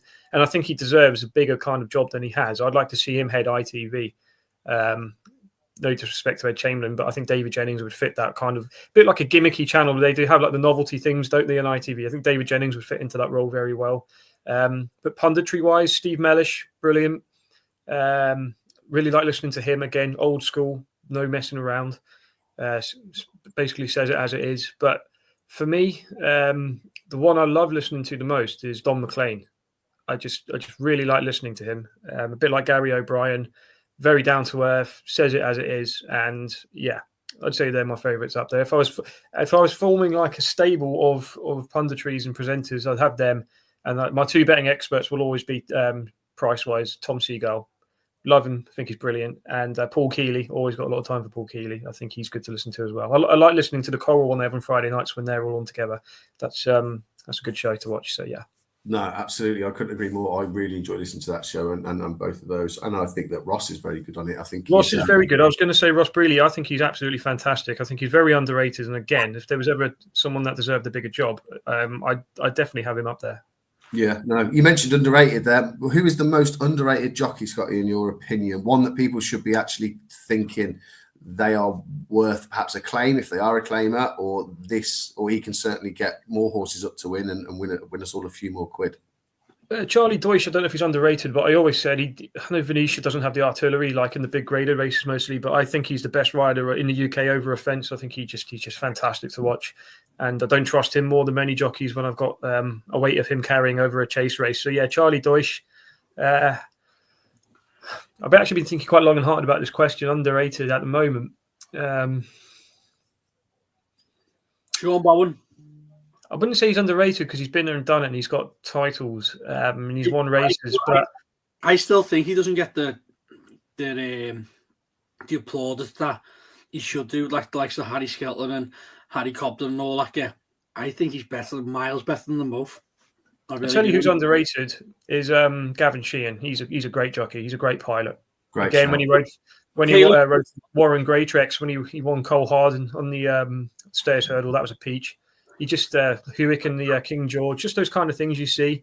I think he just hasn't had the chance ever since he lost that job for Andy Brooks when he had the horses like Katenko and St. Calvados, all of those kind of things. But Gavin Sheehan deserves a big job, he'd suit a Nichols kind of job. When I know Cobden's there, but again, he's a standout for me. Yeah. Great stuff. And last one, we'll come back to this later, Scotty, because I think it's interesting now. I think that we've got a few more Cheltenham-related stuff. But what international meeting you'd like to go to? All of them are flat racing, that's the thing. There's no international jumps meetings, and I'm not a massive flat fan, but being so close to France, I've always said the race I look forward to the most in the flat season is the Arc de Triomphe. I just think it's quality racing just the whole weekend. You've got the Labai, you've got the other Group 1s. It's just proper racing. So, yeah, I'd love to go to Paris maybe one year, but it wouldn't be top of my list. But if I had to pick one, I'd say the Arc meeting. No, fair enough. Jack, have you got one that you'd like to go and visit abroad? One I have done that, if anyone listening does want to do, the Dubai Gold Cup, I've done that at Maidan. Oh, mate, that is... that Maidan track is unbelievable. Like, it's like futuristic. Like you're in on a different planet. Like the way it's set out, everything about it. It's boss. The only negative is you need to get a VPN because you're not allowed to bet over there. So you need to get a VPN. But if anyone is thinking about doing it, I'd strongly advise anyone to go and do it because it's... WatchAlong and Odds Checker do not condone committing international crimes in the Middle East. They're off and running, and it looks like we've got a couple. There's obviously, I'll take it on the first circuit. Anybody else who wants to drop the winner in the comments to win the £20 free bet for the Newbury Hurdle, which is coming up a little bit later. We've currently got a couple of entries, one of which is going with the 13-year-old. It's so Jack, they're taking your advice. They know you're banging form, and they're on him. The other is for your selection, Scotty, Hitman. So Billy, who's gone with Sam Brown. and we've had Tom, who has gone for Hitman. I hope they don't think that's the £20 free bet. I think I was pretty clear. We'll have to rewind the tape. Betfair, it's weird it not being called the Betfair Hurdle anymore, isn't it? The William Hill Hurdle is the Premier Hurdle. I wonder whether they could have just coined it with a different name, because there's 2 William Hill Premier Hurdles on the card on the same day at Newbury, so it's taken away from it slightly, and obviously it is a bit of a standout race in the calendar, isn't it?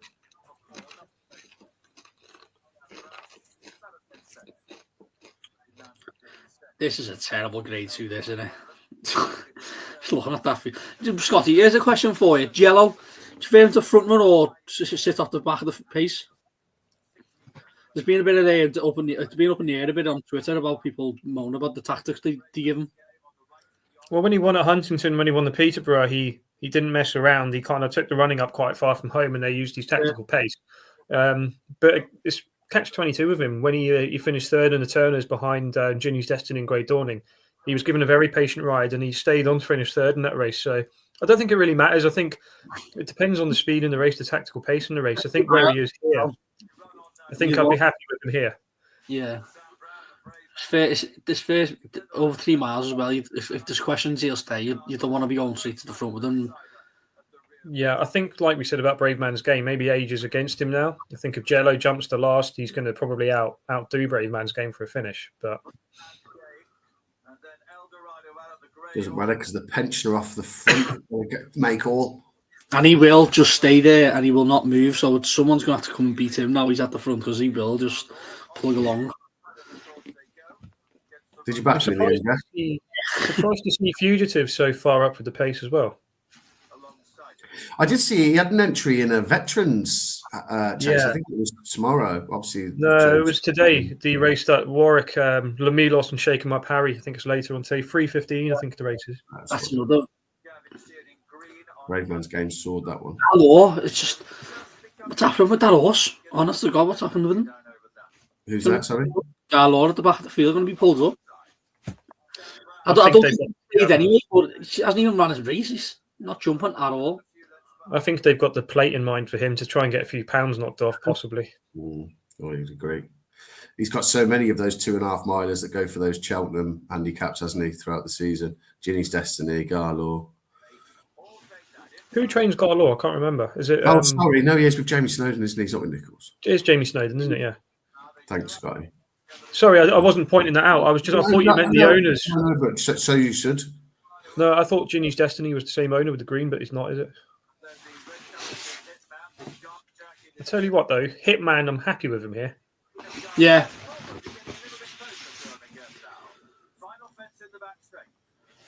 Dan Brown's actually in a really nice little rhythm out in front. Yeah, he finds himself in a rhythm. It's just he can be done for pace sometimes.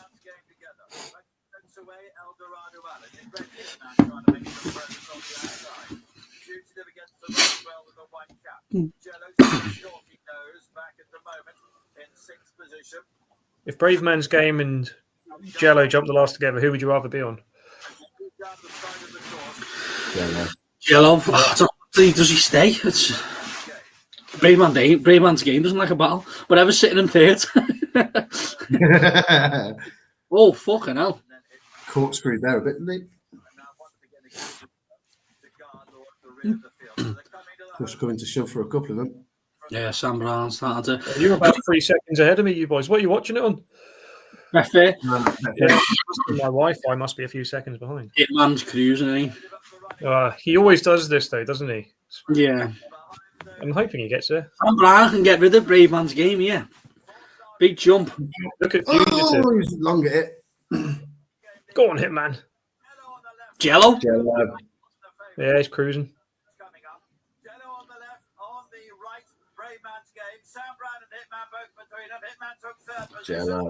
Jello. Cherish the 3 miles. I'll give you one guess. I'll tell you what, Hitman, if he's willing to put his head in front. Oh, he's going to be second again, isn't he? I called it. Bastard.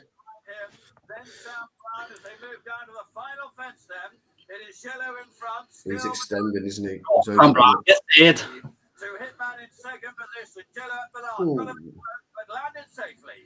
Jello, he's absolutely cherished that 3 miles. Hands and heels. Anisha's absolutely banging in the winners as well. She had a great day yesterday. Oh, for God's sake, I just fucking knew Hitman would be second. Sorry, my language. No, you're right. Second for the third year in a row in the race. Brave Man's is next. Sam Brown just holding fourth position.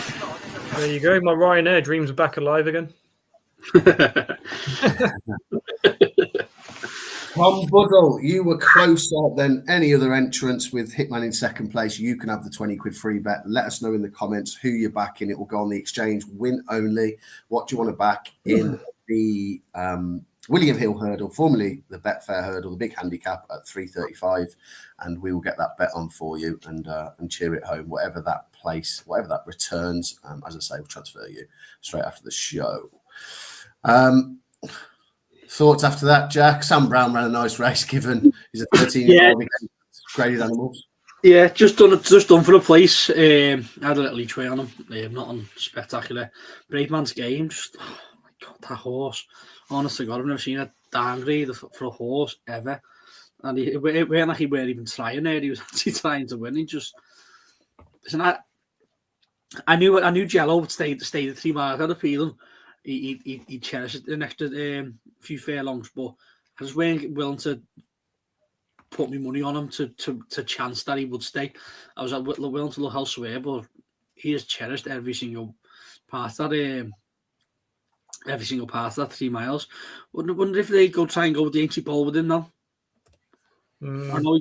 I don't know if they'd rather go to Ascot at the end of March, but he go well. I know we were saying before he doesn't really like going left-handed, but the way Charlie Deutsch just rode him there, we've just been given plaudits saying he's one of the most overrated jockeys, and he's just shown again. He's just rode an absolute peach. You spoke about him there being underrated. Exactly, and he's just brought him to the last perfect time and ran away with it, hands and heels. Like, yeah, they can do that around, ain't they? I'm telling you what. They'll go to Ryanair. I'm convinced they'll run in that. She'll have a chance in that. She'll take it. Yeah, no, absolutely. Scotty, what do you make of Gala Marceau? We haven't seen an awful lot of her. Obviously, she lines up in the next at Warwick. She's favourite currently. The prices I'm seeing 11 to 10, 7 to 2 West Balboa, who's a big drifter this morning. You Wear It Well 4s, Royal Margot 11s, and then you've got Dame of the Cotswolds 14s and the 40 to 1 outsider. Is there a bet in here for anybody outside of the favourite, or does she just win for Danny and Willie Mullins? I wouldn't 100% trust her, but I think she takes the world of beating here. She's won 2 Grade 1s and towards the end of last season finished second, not far behind Lossiemouth. I think it's obviously the best piece of form on offer. You Wear It Well, I do like as a horse, but I think she's had a confidence knock going chasing. Just slightly worry about her, whether she still maintains the winning mentality. I think West Balboa as well is interesting, but I just think they've got that Aintree 3 mile handicap in mind for her, that one on Grand National Day. But yeah, I'm pretty confident Gala Marceau will get the job done here, Liam. I think she wins, and I think she wins well. No, fair enough. Jack, are you in agreement? Yeah, there's nothing really. I'd look for a little speculative bet outside of her without her, but there's nothing I can see. It's a decent. If you think about the 5 horses in behind in the market, it's actually a decent little race, but many are wanting to try and back well out the market, but no, I think Gala Marceau, I think even money is a bit of value, to be honest. It's not normally my price I'd normally back, but I think she's a good price at even money. Scotty, what do you imagine might follow her home? Obviously, West Balboa went chasing, absolutely hated every minute of it, then reverted back. She seemed to travel better into her last race, I thought. You Wear It Well, of course, won the Mare's Novice going from the front, but again, it just doesn't appear to have the same zest at all. If you were to give somebody the forecast, what would you suggest could follow Gala Marceau home if she's definitely going to be the potential winner? I would have said You Wear It Well, but like I said, I just think her confidence has been a bit shattered. She's actually went centre favourite for the Fighting Fifth when it was ran at Sandown. I think 3 hurdle runs ago. Remember that? So yeah. That goes to show how high they thought of her back at the time. But do you know what? I actually last night couldn't get away from Dame of the Cotswolds finishing second. She's 12 to 1. She was a bit disappointing at Windsor over 3 miles. I think the step back and trip will help her. She won 2 in a row at Doncaster and Ludlow over the shorter distance. Albeit both are on good soft ground. It's soft ground here, which I don't think will help her. But if I was taking a chance, I'd say Dame of the Cotswolds for Nigel Twiston-Davies. I'd probably just have a few little quid on her without the favourite as well. And the forecast, yeah, I'll take a swing at that. I just think West Balboa was going to be ridden with Aintree in mind here. No, fair enough. Jack? Not on... Well, something has to. They all fall in. Listen, Tedley let us down before, so hopefully Nigel and his horse can do us justice again there. He's already let us down, finishing second. So hopefully, Dame of the Cotswolds. The top two without her, you heard it well, and West Balboa. I'm not willing to take a chance on any of them. So I don't want to say Dame of the Cotswolds because Scotty has, but he probably is right. It probably is. You're probably looking at Dame of the Cotswolds 16-1. But listen, I wouldn't be betting on that, Liam. I'm just going to watch. I've had a bet on Gallimar, so, but only because I think that even money's far too big. But apart from that, just watch it. No, fair enough. We may as well have a little bit of Cheltenham chat while we're waiting for the off. Jack, how many do you actually envisage lining up in the Gold Cup? Because if Factor File goes the Ryanair, then currently the field is Galloping de Champs 8-15, Banbridge 8-1, Corbett's Cross 14s, and then you're looking at the Grange Clare West, Monty Stars, and so on. Do you think that potentially you won't even get 3 places come the day? I don't think you will get 2 places, Liam. No, I think you'll probably get 5 or 6. I think 7 max, probably. I'd say you'd have Galloping de Champs. I wouldn't even. Well, your certainties to run are going to be Galloping de Champs, Corbett's Cross, Monty Star, and it's probably it. you like a Banbridge probably turn up if the ground's well, but you can't put him down to certainty because no, you are right. If it comes up heavy ground, right, it could be Galloping de Champs, Corbett's Cross, Monty Star. Yeah, possibly, but the home press will more than likely go, and then they might just throw Grey Dawn in at it just in case anything were to happen. We're going to finish on. I suppose Royal Pakai may turn up as well. The real Wacker will run. He'll take his chance. I think you'll get 6 or 7 runners tops. You won't get more than 7. Yeah. So the other question to ask now, then, sorry, Liam, dead quick. Anti-post rules apply. 3 places. You've got the real Wacker at 66-1. You've got Royal Pakai at 100-1. You got Grey Dawn at what's he 40s, 33-1. 33s, yeah. Do you just throw like a few each ways on them to try and get a place? Yeah. Because they both could run in a 5-runner field and you could be getting 3 runners for it.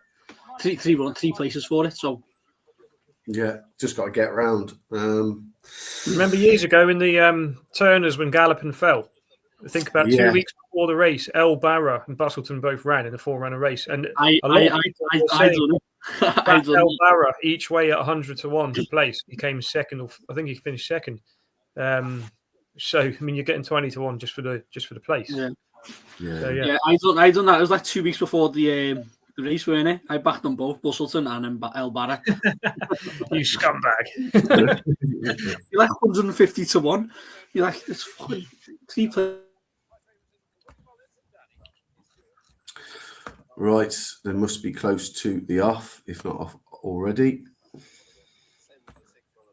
Jack's just frozen in shock. what each way thievery? He's just been asked for his interview on ITV. He's asked for 100 quid.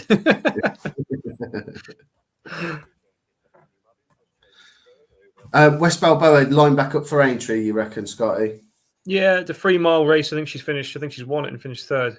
So, I mean, saying that she could go and win this race, but I don't think there'll be, knowing the Skeletons, anything's possible. But, yeah. Obviously gone forward again on You Wear It Well and Gallimar, so just tracking it. Yeah, it's panned out as expected, hasn't it, I think? Yeah. A lot of the lads have given Gallimar so Alex and Ian from the Cheltenham Exchange have mentioned they back Gallimar so at 66s each way for the Mayor's Hurdle, but again, it's one of those races that could cut up. I don't see it myself, but where in your mind do Lossiemouth and Brighter Days Ahead turn up then? well, Lossiemouth will run in the Champion. I think they're pretty bullish that she'll go there, and Brighter Days Ahead will run in the Mares, which is disappointing because I think she'd win the Champion Hurdle. I'd back her to win it. But yeah, I think that's where they both end up, Liam. Yeah, no, I'd be in agreement with you. Sorry about that, lads. Me just closed me off there. That's a rejoin. No worries, mate. Not a. It's all your unpopular opinions have just been absolutely blasted. You just got frozen out, kicked out. My laptop got hacked. I've got one more unpopular opinion. Maureen is a place late in the Mares Novice. She won't be in the first three. I wasn't impressed by it either, and I backed her for it. Oh, really? You're dead against her and you backed her? Yeah, I backed her. You've just gone off her since you've... Since her debut, yeah. I couldn't just give him bets out. But I put a £25 double on I'll get it now. On Brighter Days Ahead to win the Mares at around 5-1, and Maureen at about 6-1, £25 double for the Mares and the Mares Novice. And so I'm really hoping she does win it, because I think Brighter Days Ahead will go to Mares, and I think she'll win it. But I've just completely went off it. I just, after the debut run, I just can't see it happening at all. Yeah, no. And I think 6.5. That horse is a machine. I love it. Yeah, I think that's my winner at the moment.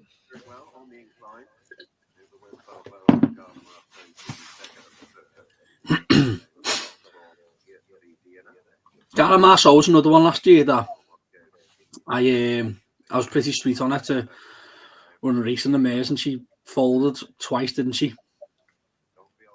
Yeah. Yeah, other than the day where it was the Rich Ritchie runner in the race at, was it Leopardstown, fell into the lap of Lossiemouth, and that essentially got a beat, and Gala Marceau won that Grade 1. Yeah, that was a... and then obviously the form was reversed at Cheltenham. Was it at the DRF? Like yeah, because Lossie went and won the Triumph after getting beat at the DRF, didn't she? Yeah. But no, the last season, remember she was beat on the appearance at like 1-8 by Hispanic Moon. Oh, was she? No, yeah. She was beat. She'd finished second, hadn't she? She won Lossie, and she'd finished second at Cheltenham, and then she couldn't rack a winner up at all. No. And then she ended up going off like 40-1 for the Mares, and I think she placed. But she's just booted that hurdle. Yeah, clattered that one. You weren't Rose travelling a lot better than she has done. Not holding her up either. Taking her to the front. That was better. Travelling really nicely, in actual fact. Oh, Colin Marceau's not winning. No, going backwards.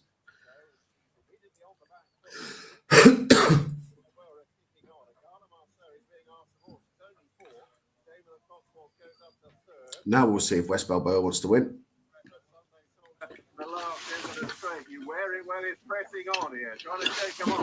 Gala Marceau will still win here. Oh, I'll tell you what, she's coming back. Mistake. She's still got it. No, she hasn't. She's beaten. Royal Margot. She's going to win here, you know. No, Royal Margot. Oh! Is this 41? There you are. We're all looking at the top of the market, and something from the bottom goes and wins it. Royal Margot was that? And won it well. Tell you what, what's that horse that just come second there? Not sure what colours. I wasn't paying that. Let me get that horse. Liam, that's going to be one for Monday night, that.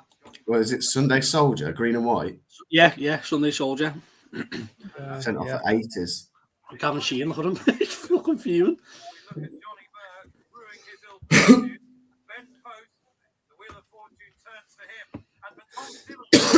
Wow, turn up for the Bucks then. Yes, definitely. I think you might still get some of that 66-1.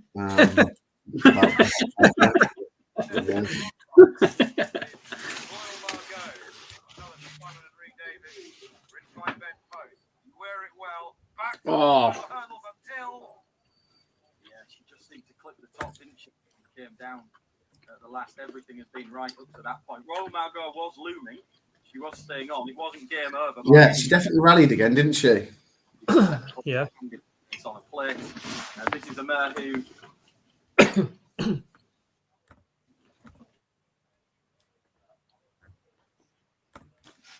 Sorry, Jack, say that again. The upset there. Yeah, no, absolutely. What was I saying in that group chat the other day? That every single person was on that double. That Carla Marceau double with and also Gino's and non like, but everyone was on that double and they never ever come in. It's lazy pudding.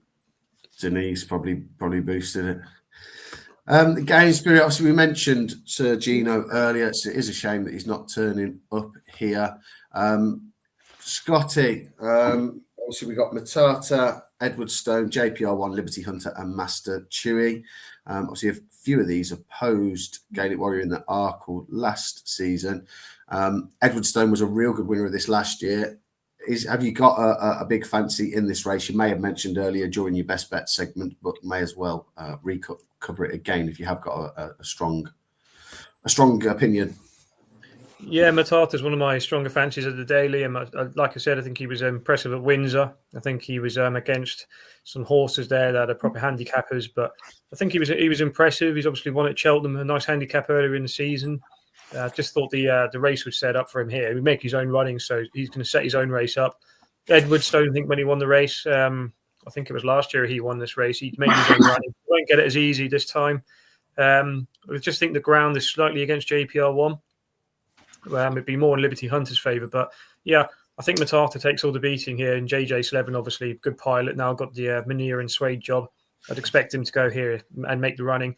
I've actually done a forecast, one of the only forecasts I've done today. I know JPR1 I mentioned won't like the ground, but I just think he's better than the rest of them. And I've backed the reverse forecast, Matata and JPR1. But yeah, I'm very solid on Matata here. I think he'll win, and I think he'll win it pretty easy. Yeah, if I had to decide one, it'd definitely be JPR1 in here. Yeah, I think I agree with what you're saying. Matata was very good going from the front, and nothing could peg him back. But I'd probably side with JPR1. Whether he's a bet at the price he is now, I'm not so sure. He was much bigger earlier in the week. But of course, we weren't to know that Sir Gino was going to come out of the race at that point. Jack, forecast, tricast, quadcast, what have you got for us in this? Well, if I'm going to put JPR1 up in the 50-1 club that we done, I'd be stupid not to tip him up here, wouldn't I? I think Scotty's bang on the money. I think Matata and JPR1, I think they're the two to take out of it. I'm going to get a price on the forecast now because I think they'll take some pegging back, these two, when they get jumping in front. I think Matata will go to the lead just in front of the JPR1. He'll jump. They both jump really, really well. I think he can put to the test here. Edward Stone's got a bad one in him as well, Annie. So yeah, I think Matata and JPR1, but the forecast won't put anyone off at all. No, fair enough. Scotty, we'll come back to you in that case, just with a couple of more quick fire stuff. It seems like we've got a good few minutes before the off here. And Jack, obviously, I think there's a few Cheltenham-based questions for you. Scotty, we did on the show the other week, we talked about some of our best bets and we did a bit of nice after timing. So it can be Cheltenham related, it can be anything else. What's the best touch? Give us the story where you had to get the wheelbarrow out to fill it up and take it home. I'll give you 3 anti-posts in 2018 in the Ballymore. I gave everybody Sam Crow for the race in I think it was like end of October. I said to everybody, make sure you back this for the Ballymore, and I told everybody within like a 10-mile radius to back this horse at 16s. And he went off 8 to 11, and I tell you what, I wouldn't have been alive today if he wouldn't have won. So yeah, he was my biggest ever anti-post winner. I was happy with him. And I've even got the nickname Sam Crow on the back of my dart shirt. Everyone still calls me Sam Crow. I don't know why, but it's like, hello, Sam Crow. Every time someone sees me, I'm like, all right, yeah. So that was my biggest anti-post win. I remember him losing a shoe in that race as well, Scotty, on the way around. Yeah, I think everything went wrong. I think he fell over on the road and he lost a shoe. So yeah, he still won when he beat Black Op. But yeah, he was my biggest anti-post win ever. One where I kind of never chased losses, but I was having a bad day. It was back in 2011 when I was at the festival on day 2. I remember having a few quid on Chicago Grey to win a National Hunt Chase, Gordon Elliott's first ever festival winner. And it went very bad after that. I had a big bet on So Young to win the Ballymore, came nowhere. And then I had a huge bet on Time for Rupert to win the RSA. And I think he finished 5th. And then I was like, oh my God, I'm in trouble. So I chased it all back. I split my bet between Masterminded and Big Zeb in the Champion Chase, and Sizing Europe won at double figures. So I was like, well, I'm in shit streak here. So got to the Coral Cup of all the races. And I stuck 100 quid on the favourite and the second favourite, Adrian Dawn and Call the Police. Both came nowhere. Then I looked in my pocket and I remembered I had 50 quid each way on Carlito Briganti at 16-1. And he didn't just win, he won by half the track. So that was like my biggest get out of jail free cause. I won over 1,000 quid in that race. That was my biggest single return on a race on course. But my best day ever from a multiple was in 2016. It was the November meeting at Cheltenham, where I think it was the day before Tack Wintersall won the Paddy Power Gold Cup. And I had a small bet, like £5 each way at 12-1. And I was like, oh, happy days, I got that 100 quid back. So I went out and spent a few quid on beers at the snooker club, got absolutely mortal. And I woke up in the morning with 75 quid in my wallet. And I was so hungover. It was the worst hangover I probably ever had. And I thought, let's Cheltenham, drag yourself down to the bookie. So the 5-minute walk turned into a 25-minute walk, and did a £5 win lucky 15. And I'll always remember it. It was did Moon Racer to win the novice hurdle, the Supreme trial. He won at 9-4. The Presien won the Arkle trial at 8-11, and Fox Norton, who I always backed, won the Schluer Chase at 2-1. And it all was rolling on to North Hill Harvey in the Greatwood at 6-1. And I just remember the last 50 yards felt like the longest 50 yards of my life. And he just held on to win. So I won over 2,000 quid for my £75 stake. So they're probably the best memories I've had from bets in the past. And then just one other one I chuck in was, I remember Lee Westwood came on ITV and he had 6 winners on the Cheltenham. I think it was 2019. He had like a £1 win, Super Heinz, 240 quid. And I thought, oh yeah, I'll do that today on the Thursday. So I did a 10 pence each way Super Heinz. And I had the first 4 winners. I had Deffy DeSoy won the JLT. Then I went on to Cider Burlane and Potemps. Frodon won the Rhino, and Paisley Park won the Stairs Hurdle. So I was like, for my 24 quid, I cashed out a very, very nice profit. And then the next 3 runners, one of them was a 6-4 favourite, Epitante and the Mare's Novice. And she came nowhere. Next 3 came nowhere. So I made maximum investment on my 24 quid. Oh, perfect. So yeah, just little memories like that will always stick with you. Yeah, but I've had some bad days as well. I had some big bets, 3-figure bets on the likes of Hurricane Fly and the Champion, and when he got beat at odds on, and Sizing Europe when they took out the last flight when Finian's Rainbow beat him. So I've had some bad days, but they were some of the better days. Yeah. Happy days. Biggest heartbreak then, Scotty. What's perhaps one horse that has let down some sort of ACCA or multiple? And then Jack, you may as well share yours with Scotty as well. I've just got to nip to the ladies' room. So yeah, what's broken your heart, Scotty? And then Jack, give yours as well. I've never really been let down by like a massive multiple, like on the last leg. I've always had kind of like, I don't like cashing out, but I normally like cover my bets, so to speak. But I think the one that hurt the most was only a single bet when I backed Alberta's Run to win the Ryanair Chase for the 3rd time in 2012, when I was really having a bad meeting at Cheltenham, and the guy next to me who I always go racing with, he backed a Riverside Theatre. He was out the back of the telly. And I just remember jumping the last, and he got up on the line to chill him. And the first thing the guy next to me did was grab me and started jumping on me and celebrating. It's the only time it's the only time I've walked out. I walked down the stairs at Cheltenham, and I remember kicking the door so hard, I'm surprised it never broke. That was the only time I got annoyed. So yeah, I'll probably say that one was the one that pissed me off the most. Honestly, I'll tell you one, Scotty. My biggest heartbreak, as clear to see, is Jerry Colomb. That was up there as well. Yeah, that was like, I'll never get used to that. But my biggest get out one was it 2022? 2022. I backed John Bon for 40-1 for the Supreme. He was done fair and square by Constitution Hill, of course, but he was done pretty convincingly. I'd then been backing Blue Lord for the Arkle for like a few weeks at like 50-1 and all that. Didn't get the best running of the race, but he finished 3rd. But I hadn't backed him each way, of course, and he supposed to have backed him straight win. So I thought, oh my God, there's 2, 2nd and 3rd. I've got to fucking get somewhere there. Yeah. Got to the ultimate, backed Oscar Elite, come there on the absolute Billy Idol, and fucking was done by the 2-time winning Grand National winner, Cormac Rambler. I'm like, are you fucking being serious right now? Go to the Champion Hurdle, all over Eppertont. Second to Honeysuckle. The Mare's Hurdle, I can't remember what about the Mare's Hurdle with it, but it wasn't anything bad. But then you got to the Boodles, Gaelic Warrior, fucking beat by Brazil. How he was beat. And I was sitting here thinking, what the fuck's going on today? I'm normally like 3 winners in at least here. I haven't had a winner all day. Thankfully, since before Christmas, I've been putting away a stat left for the National Lunch Chase. 18-1, 25-1, 14-1. I'm like, if this horse comes second now, I'm not watching the next 3 days. I'm not doing it. I'm not doing it. Yeah. And thankfully, he won by about half the track, didn't he?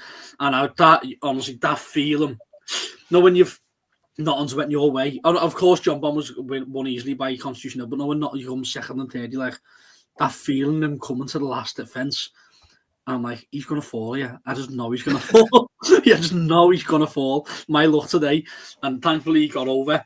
And he won me all my losses back and more. But happy days. Yeah. That was one of the most frustrating days to one of the best days. So I give up on the day. And thankfully, I got it all back and a bit more. I was very much like you. I backed Statler really early in the season that year, and I was listening to the lead up for weeks about how everyone was saying how Run Wild Fred was going to win the race easy, and I was just not convinced. And yeah, I was very happy with Statler. One more heartbreaker I didn't mention was Champagne Fever, and you mentioned Western Warhorse. For fuck's sake, every time I watch that race, it still pisses me off, and I still think he's going to win. Yeah, that one hurt. That one really hurt. I was there in the crowd, and the way that the finishing line was, it was slightly like diagonal.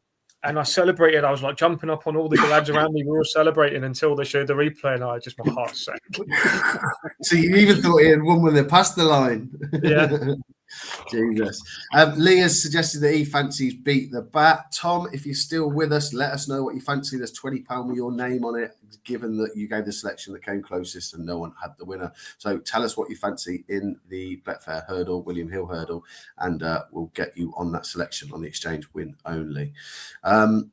They're heading down to the start here. I just think there's going to be loads of pace on Scotty. Obviously, Edwardstone just pinged out the gates, didn't he? Not that there are any gates, but you get my drift. And he just went from the front and just jumped all into submission last year. Do you think similar tactics will be employed with Mateta in the field? No, I think they know that Matata's going to go out and make the running. It might be a silly theory, but he's another year older. Whether the legs just aren't capable of doing like he did last year, it just could be a factor that they play into it. I think Edwardstone's better with a hold-up ride. I know he won from the front last year, but I always like seeing him kind of like held up, like when he won the Arkle. But again, I think he was an 8-year-old when he won the Arkle. So he wasn't a spring chicken back then. But no, I think Matata will make the running, and I think we'll see Edwardstone sit maybe second or third here. I don't think they'll make the running today. No, fair enough. I don't think he'll get a choice. I don't think Tom Cannon will get a choice, more than likely. We spoke about it the other night on one of our previews. We said when the Champion Chase comes into effect, that's what could potentially catch John Bon out. If Matata goes in that race, if Solness, who I like, goes in that race, and even if the French horse, Ile Francais, comes, it's going to be an absolute bloodbath. And that potentially could upset John Bon in that race and force a mistake out of him. But again, if Matata wins here and wins well, I think 25s each way for the Champion Chase is a good place bet myself. But yeah, no, absolutely. How many in this field do you think are being aimed at the Grand Annual? Can you imagine that Liberty Hunter and both Master Chewy, as a minimum of 2, probably got that on their radar? I think Liberty Hunter is very hard to assess. I think he may go to the Grand Annual, but I think Master Chewy, I dare just take a spin with him and go to the Champion Chase.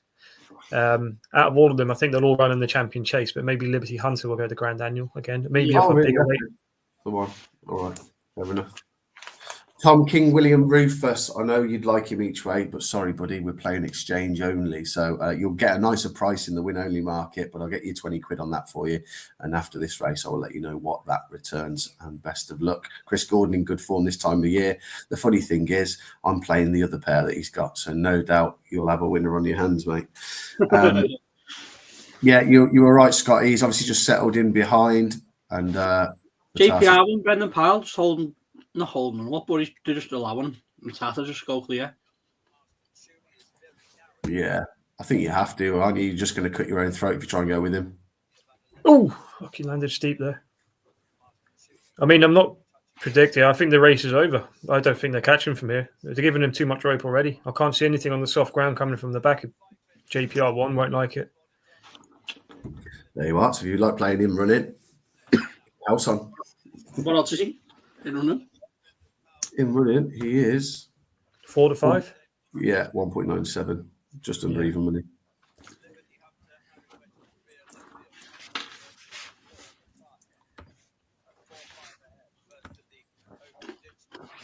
That's cool. Plain and obvious to see what's happening with Liberty Hunter there. Yeah, I was going to say, he's not been ridden to win, is he? I mean, Matata's pinged the first 4 fences. He's been brilliant. Yeah. Tom Cannon's just... He's not letting them get away. Yeah, he hasn't.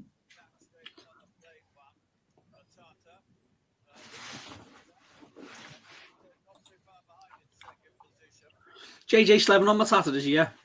Yeah. Oh, fucking hell, what happened there? Bit of birch everywhere. I think they're just brushing through the top of it. Yeah.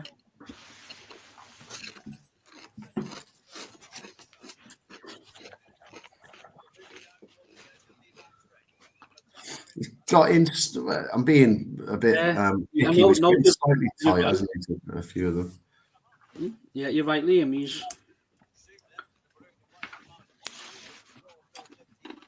But you're right, Scotty. The Champion Chase is absolute burn up front if those 3 are in the field. It's gonna. And then John Bond likes to go forward. He's ridden pretty prominently, generally speaking. I know Nico can probably do what he likes with him. But it's going to be, that'll be some race if they all turn up there. It's going to go a right clip, won't they? Yeah, you've got to take the ground to account as well. If it is soft, if you get rain, and Ergerman as well loves front running most of the time. It could be an absolute carnage race. Just whoever can go the quickest pace for the longest, which is generally the principles of a Champion Chase anyway, isn't it? I'd love to see Illa Fronte turn up there, both from a viewing perspective, but also for me pocket. I think you have a right chance. Yeah. I wouldn't want to be on anything else here. Happy enough. Yeah, Master Chewy making ground, but other than that... I might be speaking too soon, you never know. The way the day's gone so far. Fucking hell, did he already? Jesus Christ. Liberty Hunter could be doing with being pushed out to challenge. JPR1's been ridden for a place. Is he going to win? Matata is... Master Chewy's going to win here. Oh, yeah, I think he is. Is he falling into a bit of a hole, Matata? No, he was, but he's staying. But I don't think he'll continue to stay. Something else is going to pick up the pieces. Master Chewy's absolutely can't. Who jumps the best? Go on, Matata for Scotty. Go on. Oh, has he just done too much? He's just wandering off us. Go! Oh, look at Liberty Hunter! Oh, shit. No, he's been collared. Oh. Did Liberty Hunter win? I'm behind you. No, Master Chewy. Oh, shit. Liberty Hunter second. Bollocks. Lucky Scotty. That's the only thing about those front runners. Like, you've got to be able to. They can't just die out, can't they? Yeah. Right, let's get Tom's bet on for him first and foremost. Tom, on the win only exchange, I am getting 40, the equivalent of 47 to 1. So £20 returns £940 profit, along with your 20 quid free bet, 960 quid. Good luck. Chris says Captain Guinness is going to repeat it. He'll win the Queen of the Champion Chase at 50s. Not a fucking chance. No chance. Chris, you should have been here for the unpopular opinions segment, mate. He does come good, doesn't he, in the spring? But I couldn't have him on my mind this year. Last year's race fell apart, didn't it? And he picked up the pieces. All credit to him, but yeah, not for me. He hasn't run a good race this season, has he, Scotty? No. Nah, and Captain Guinness and Gentleman to Me, who chased him home, barely stayed 2 miles. It was just literally gifted to them, both of them. Chris has thrown out the bait and we've absolutely took it. Fair play. Shame on you. Shame on you. Well played, Chris. Well played. Yeah, well played. Right, we've got a bit of a build up until the next section. So, Scotty, it's back to the interview, mate. What is your favourite day at Cheltenham? The day one of the festival, for sure. Just the build up, the anticipation. I always get really nervy before the Supreme, like bag of nerves. So, yeah, I look forward to it because I love the Arkle, I love the Supreme, I love the Ultima. The three of my favourite races of the whole year. So, yeah, day one at the festival, Liam. No, fair enough. Favourite race in that case, and we'll eliminate the Gold Cup. I look forward to the Arkle the most, if I'm being honest. I love a good 2 mile chaser, novice chaser. I've had some good winners down the years, which I've always when Footpad won that year, I loved him. Recent years, the likes of Altior and Shishkin. Yeah, I just like the quick 2 mile races. The Supreme I love as well. So yeah, probably the first 2 races. I can't split them. I like them both. Yeah, no, I do enjoy the Supreme. Can't beat the Cheltenham Roar.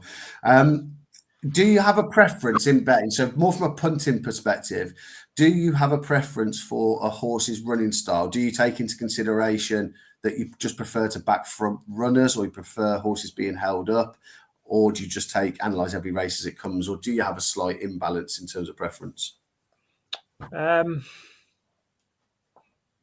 Well, not necessarily running style. I tend to go for horses who prefer to go certain way round. I'll always back a horse that would prefers to go left or prefers to go right, flat tracks, undulating tracks.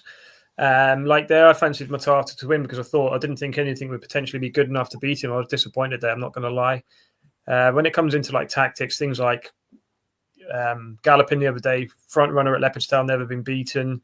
Those kind of things I really think about. I wouldn't take on a horse necessarily that's got their optimum conditions. But when it comes to backing something, I'll tend to look at something that has run at the course before. I think course form's massive. I do like the novice hurdlers. That's probably like the thing that I target the most. I just look for untapped potential, something that's visually impressive. Trainer form. Obviously, I'm not really a massive stats person anymore. I used to be. But like Kopek de Board, for instance, he was one that I obviously earmarked. It's a silly thing to say now. He's 5-4 favourite for the Supreme, but just little things to pick up, like Ballyburn when he ran into the bumper at Fairyhouse, I think, on the Punchestown, sorry, when he didn't run at Cheltenham. I just look at certain things that trainers do, like Willie tends to not run his best bumper horses necessarily so much at Cheltenham anymore. And he saves them for later in the season and then will kind of get them out in the maiden hurdles, like Kopek de Board didn't run at Cheltenham. I just think it's quite obvious, but it's just certain little things like that I look from a long-term perspective. But for instance, today I've backed Washington for the Betfair Hurdle because I think he's better than the 1-3-3 horse. I think this kind of race will suit him. I think the form's worked out well. And Ennis Kerry he beat last time's come out and won since. And Ennis Kerry for me is a pretty decent yardstick. That's the kind of thing I look for, kind of like recent form, horses that potentially could improve and could be running in a race where I think they're potentially better than the opposition and with room for improvement. So loads of little things I look at, but you wouldn't want to follow me today, but trust me, I've had a bad day today. Join the club having a bad few weeks, Scotty. With regards to just pointers really, mate, finally, just one piece of advice that you'd give to anyone punting. Obviously, I know that you're obviously pretty good at it in your own right. So anybody who's perhaps a little bit more new to the game, just what your biggest piece of advice would be? The 2 golden rules, Liam, for me is never gamble with anything you can't afford. Always set yourself aside a certain limit. Make sure you're not playing with money that are for essentials, your day-to-day living. Always kind of set aside your kitty. Never chase losses. So if you've had a bad day, just let it go. Make sure it's like having a gun. If you're going into war, you're going to just have bullets to reserve for the next fight, so to speak. That's the way I look at things. And yeah, probably try and specialize in a certain area of racing. Like I'd never back on the flat, especially the all weather, 6 furlong all weathers, those kind of things. I wouldn't have a clue where to start.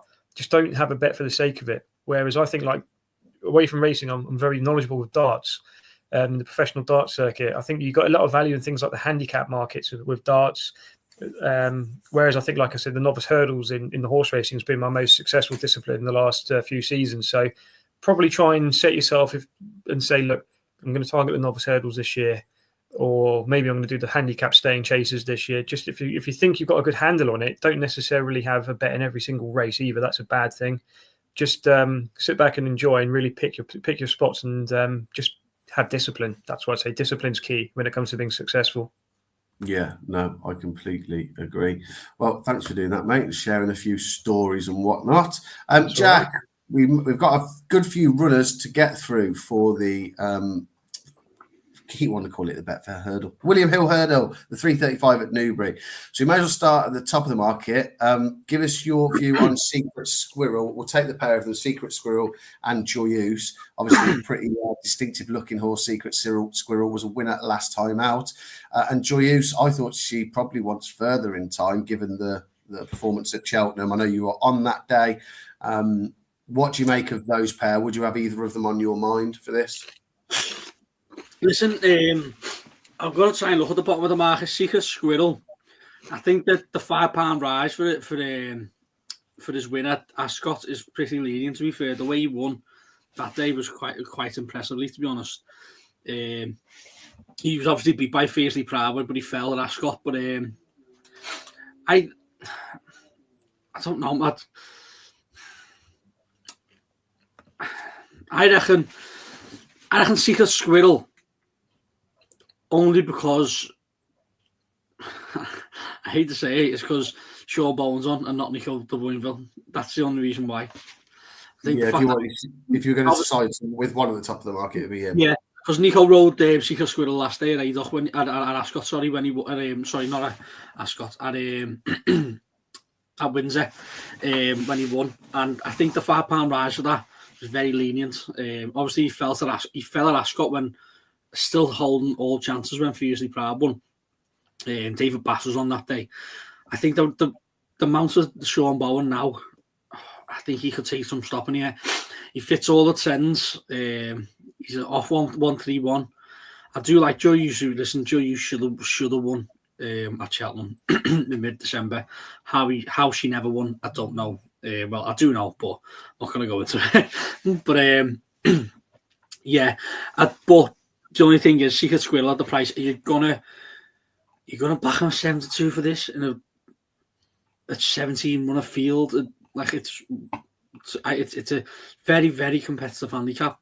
He fits all the trends. He's got one who I said is the most overrated jockey in England on, and I think he is the best jockey in England. I'm talking my way into backing Secret Squirrel here, and I shouldn't really be backing him 72, but I'm talking myself into backing him. I really am. Secret Squirrel's just got everything in his favour, and that win the last day, he showed to be at least a 135 or a 135 horse at Windsor. He really did. He's been up £5. So he's going to go off 131. He's going to be competitive again. He really is. No, you definitely think so, wouldn't you? He was very good the last day. Navajo Indy, mate. He's obviously got form figures here of 1-2-1. I don't think you could put anyone back in him. Gavin Sheehan, who obviously we mentioned earlier in the show that Scotty mentions, very much underrated. You imagine that he'd have a chance. And the other one that maybe is worth a mention. Beat the Bat's been really well supported. Jack, I know that we're both a fan of that form from Haydock, where he finished behind Steel Alley, who you put up that day and won. Obviously, the softening of the ground's going to help him. He's been well backed over the course of the week. I suppose overall, give us your opinion on him and also just generally what you would be punting. Navajo Indy's another one actually that fits all the trends. He's just rated 128. I think the last 10 winners have been rated 130s, so in between 130 to 140. Listen, he's only got £2 to find that. Hopefully, Gavin. It looked like a nasty fall on the mare before she wears it well for Gavin Sheehan. Hopefully he's all right, but I did see him standing up. So hopefully he's uninjured and can take the ride. Listen, he's going to come back here. Navajo, and he's going to run again here off 128. He's got 3 lengths to find off Secret Squirrel. Secret Squirrel, one of as easy as he liked, I thought. It's a £5 difference, but I think he's going to have to improve an awful lot to reverse the forward with Secret Squirrel. Beat the Bat. Yeah, Liam, we both really like him. I think that is running the Haydock handicap staying hurdle. was really, really eye-catching. He comes second to Steel Alley. Listen, Steel Alley coming from the front and an absolute bogging, absolutely pissed in. That was his first run for just under a year. Before that, he just finished second around Cheltenham behind Ice Altinos. Listen, he's going to improve again. He's only 7. He's 135. I'd like him to have one more run before that, but he was off. He was injured, so. What odds is Beat the Bat on the machine, Liam? On the machine for Beat the Bat, you can get 12.5 to 1. Win only market, that is. It's a good price, isn't it? Scotty, sorry, go on, Jack. So, just to put it plain and simple for me, I think my two main bets would probably be Secret Squirrel and Beat the Bat. I have back Beat the Bat. I haven't backed Secret Squirrel, but I'm going to back him now. No, fair enough. Scotty, I know that Washington, I think, is one that you mentioned, but do you think, I'm going to say go under the radar. He's not exactly under the radar in the market because he's 7 to 1, but Favour and Fortune obviously lined up in the Supreme, and he's not been talked about at all on kind of various previews that I've watched. Do you think from that perspective he's a little bit under the radar and could run a good race here? Yeah, I'm a massive fan of him, Liam. I've backed him for the last race when he ran in the Ladbroke at Ascot. I've been a big fan of him for a long time. He's back form when he won the Scottish Champion Hurdle. He beat the likes of Loderson, Rubo in that race. So he's definitely got the ability in the class. It's just a case of whether he's going to be better for this run or whether it's more of he'll bounce the second time he's run. I don't know. I just think 7 to 1's a wee bit short in the market. I don't think he's a forgotten horse. I think he definitely has the respect of the market. But I'm a bit concerned with just the drift. I think he was as short as 5s earlier. He's now back out to 7s, which tells me maybe they don't quite fancy him. But yeah, I've said all along, I think he's got a big handicap race in him. I don't quite know if it will be today, but regardless of what happens, I'll definitely be keeping an eye on him for the long run. But I just think he'll struggle today. I think possibly he's playing for maybe minor honours here. I don't think he'd be quite up to winning today. No, fair enough. And then obviously another one that's relatively prominent in the market, but I think that's probably due to money being put down on him. Iberico Lord, of course, the winner of this last year. Freddie Gordon takes off 3. He was really well supported the last day, Scotty, and then he did take a slight drift right before the off out to a more of a reasonable price. Money's coming for him. Do you think perhaps that JP's given an indication that Joyous is the main dart in here, but perhaps it's not? I wouldn't be put off with the price differential. I think Joyous is a decent horse. I think maybe because she's lower, because Joyous is lower in the handicap. I just think the run at Cheltenham in December was a good run, but I'm just not convinced Nico's got it right. I think I'd be riding Iberico Lord. He won the race last year, won the Greatwood. I know he's got to carry almost top weight here, but he's obviously had those runs, that run over hurdles the last day. I thought I backed him to win, but again, it was over a further distance, and he's had that chasing campaign in between as well. He was sent off Champion Hurdle. I don't know if he did run in the end. I can't remember if he took his chance in the race. I think he did run and finish nowhere, didn't he? But yeah, going back to his hurdles form, 12 to 1, they've started to back him. He's in 8 points since he opened up 20s earlier on. If there was a horse on the ground at Newbury that could be ridden with restraint and finish strongly, I think he's probably got the best credentials for that. So if he won the race, I wouldn't be totally surprised. And I think he is a tempting price at 12 to 1 each way. But on this occasion, I'm going to let him go. But I do respect him for the race for sure. No worries. Before I see if Jack can make a case for anything towards the bottom of the market before I do exactly that, Washington, Scotty, state your case. Well, like I said earlier, I think his run at Fairy House, Lamilos has jumped the last in the lead, sorry. Fairy House, I think he was very impressive. And like I said, he's one of those lightly raced 9-year-olds. 9-year-olds and 8-year-olds have a terrible record in the race. And I don't think it matters as much anymore because a lot of the novices have come into the race in previous years and they've been very well kicked out this year because they need, I think, 4 or 5 runs to get into these open handicaps. The likes of My Tental Yours, Kalashnikov, won it as novices. I don't know if there is many novices, if there is one at all in here this year. So it's more of the seasoned handicappers that take their chance. So I think that brings them into play a lot more. I don't think there's anything that's relatively unexposed in here. So yeah, I'd be very keen on him. And I think he's better than a 1-3-3 horse. He went up £12 from when he won up at Fairy House, and I think the form, like I said just a minute ago, Ennis Carey's well and truly boosted it since. So I'm massively keen on him. I think he's a potential low 140s horse. So I still think there's about £7 or £8 of improvement to come, even as a 9-year-old. So yeah, I think he's got a real good each way chance in this for sure, and I think he could win.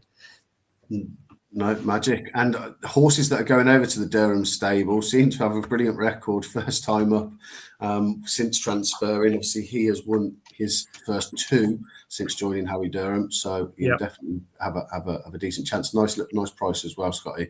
Jack, can you make a case for anything towards the bottom of the market, or anything that can have a squeak in here? You've got Willie the Builder for the Skeltons, Orcan Risk, our champ, Go Dante, who's placed in this previously at a big price, ground probably now in his favour. Manila Missile, Lump Sum. They're probably the main protagonists, and of course King William Rufus. That's our competition winner. Tom has got some money down on. Anything you can make a case for that people could have a couple of quid each way on at those sort of prices?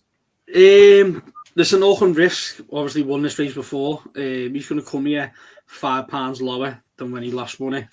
But he's 9, 10, 10. He'd be a bit old to me. He's got 26 lengths to find on our champ, who's another one who's at the bottom of the market, who you've put up for our bet, Liam. As bored as it is, it probably would be our champ. I think you're bang on the money. I can see exactly where you're coming from. I think you're consistent enough. Finish 5th, 3rd, 1st, 6th, 3rd, 5th, 1st, sorry. You're consistent enough. Look, the pitch perfect distance. He's coming in at 136, which is bang on the money if you're into stats and trends for the potential winners. I think the last 4 winners have been like 134, 136, 136, 139, 134. So that's off the top of my head, so please don't hold me to that, but I'm pretty sure it's something similar to that. So he fits everything. Rex Dingle's going to take the ride over. Freddie Gordon's going to go jump on Freddie Ginger's going to jump on Orcan Risk. So I think Chris would want Rex Dingle. I think he'd prefer to have to set £3 more and have Rex Dingle on than take the £3 claiming on Orcan Risk. The jockeys have switched. To me, that's a positive for our champ. And I'm not even saying that because you've tipped him, Liam. I see a point on it. The 2 was Orcan Risk and our champ, and Orcan Risk got to try and find 26 lengths on him. I just think the price he is, he's far too big. Yeah, no, fair enough. Obviously, I have played both of the Chris Gordon runners. I think the ground might have gone against Orcan Risk, as I mentioned earlier. But as Jack's mentioned, he's a previous winner of this 2 years ago. He is carrying much less weight than he had to that day. He's much further down in the handicap. And the form from his win 2 starts ago has worked out really well. Al Nilam has come out and won since, who was second that day. Mirabad, who was third, has also come out and won. And the 6th, Organy Mill, has also come out and won since. Break My Soul finished 4th in that race, and Affadil was in behind him. Both of those have gone on to run good races and finished the runner-up on subsequent starts. He will have to roll back the years slightly, but I thought he was definitely overpriced if he were getting his ground. Freddie Ginger takes off another 3. So, yeah, I'll be obviously willing to chance him and play him. And our champ, he's going to have to continue to be progressive. He's having to concede more weight to the likes of Navajo Indy, having gone up in the handicap, and he was beaten 5 lengths by him over at this track. But I do think that he's potentially still progressive. Rex Dingle on board as opposed to the claimer. So, yeah, I'm hoping that he can certainly outrun his odds. And I tell you what, we would then, Jack, be sat on a pretty cash out. Imagine that. Imagine that. For the Trixie watch-along. Santos Blue obviously went in earlier for Jack at 14s. Our champ is obviously now my selection, running here at 40 to 1. And then we roll back once we've gone off air, but hopefully we're sat waiting for £6,000 to land in our account to divvy up between us. So, Scotty, if you were to do some sort of tri-cast or combination tri-cast, what would you throw together for this race? Hey, I've put lump sum in my tri-casts and forecasts. I've had 3 each way singles and Washington, lump sum, and Josh the Boss. Okay. I just thought Ginger Joe's been harping on about lump sum for bloody ages, and I listen to him sometimes, and I think he's right. He's 28 is too good to let go in the race, and he's been running in Grade 1 company, not disgraced himself. Pretty decent novice hurdler. I think he finished second the Jericho to Repine. I know the form's not brilliant there, but I mean, he's a capable horse, and I think again off top weight, it's going to be a big ask. But again, I think there's a lot of deadwood in the race, so I just chanced him at. He's now into 22s as I speak. So yeah, and Josh the Boss for Nigel Twiston Davies. Won at Chepstow earlier in the season. He was impressive there on good to soft ground. He tailed off towards the end of last year at Aintree and Ascot. Excuse me, but his run at Haydock, I wasn't too overly bothered about that. He finished way down the field on soft ground, but I just think he's a horse again that's still relatively unexposed as a 6-year-old, and he carries 11-1. So he was just an each way poke, and to be honest with you, it was just something I threw in just for the sake of it, if I'm being honest. But I just thought potentially again he was one that had a bit of improvement in the next couple of runs, and I just thought I'd throw him in for a bit of value. But I could have put 6 or 7 in here, Liam, but to be honest with you, he was the one that I just took a punt at. There's no massive validation on my pick, to be honest. No, fair enough. So lump sum, Josh the Boss and Washington. Yep. Love it. Jack, put together a TriCast. If people want to head over to the total, perhaps do even with their bookmaker for a quid or so. I will do Beat the Bat, Secret Squirrel, and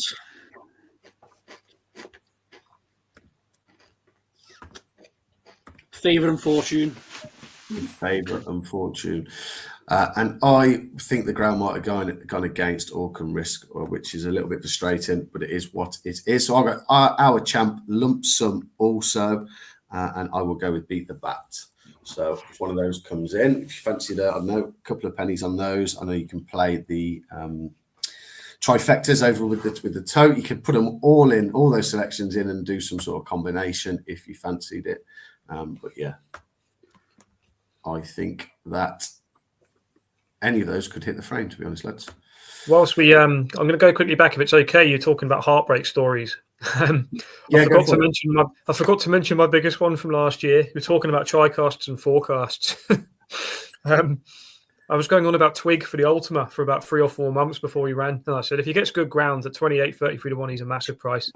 Backed him each way on the day, and I was massive on Chianti Classico. They were my 2. So instead of sticking him in the forecast, I did the forecast and tricast, Chianti Classico, Meeting of the Waters. And instead of throwing Twig in, I threw some random yoke in at about 20s. And of course, they were the 1, 2, 3. So it paid like £3,000 for the tricast and about 300 quid for the forecast. And yeah, that was a soft jab to the jaw. That one was, I tell you. I suppose it was softened slightly, Scotty, by the fact that you're on the winner anyhow, at least. Yeah. You don't sound convinced. Yeah. Fair enough. I had a punt 2 years ago. I had a little Yankee roll up, and I was waiting on Riviere de Tel for just under 30 grand, and she fell at the. She was travelling quite well. I think it was the year Impervious one. So whether she was going to be good enough to win, who knows? Possibly not. But yeah, she fell 4 out. So obviously, with it being a Yankee, I still had. Stay away Faye in there at 33s and Sidebird at 66s, so I wasn't completely demoralised. But yeah, it went from some nice money to potentially life-altering money. Well, that's for sure. Lads, from what you've seen so far today, Jack, what has been your biggest disappointment? Which horse has disappointed you the most from what you've seen from the races today? Galamaso and Brave Man's Game. Okie doke. Scotty, for you? If I'm being honest, Load of Sud. I thought he should have won further than he did. Maybe he just idled in front, but yeah, I think the game's gone with him for the Arkle. He's going to be placing at best, like I said. But yeah, Garlamarso probably should have won that race, but I just think it's a nothing day, to be honest, in regards to anti-post markets for Cheltenham so far from what I've seen. So yeah, it is what it is. No, fair enough.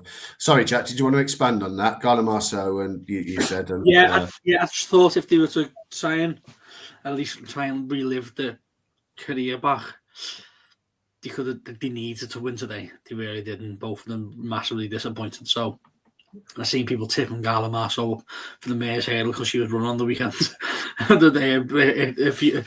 the week. So listen, that wouldn't be for me. But there's people who still trusted it, and I think that's it now. That horse has let everyone down too much. No, fair enough. So in that case, Scotty, what horse has impressed you the most?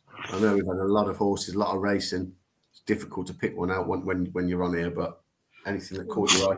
Well, the winner of the Mayor's Hurdle there, Royal Margot, was impressive. But again, whether it was just the race was very poor. You Wear It Well probably could have had the say in the finish there. To be honest with you, Jello probably. I think he's obviously taken a step up for the extra few furlongs, 3 miles. Whether I tried to listen to Venetia there at the end of the interview, she didn't say what his target was. I didn't hear it, so I'm kind of hoping that my Ryanair bet's still got a bit of juice in it. But yeah, probably say Jello and Royal Margot. They've been the best 2 winners I've seen so far. But again, Liberty Hunter, whether he's just absolutely screwed his Grand Annual mark there for that run, I don't know. But I thought he ran a good race as well. Very eye-catching. Yeah, no, he certainly was. Jack, is there a standout performance for you? No, not really. Santos Blue probably.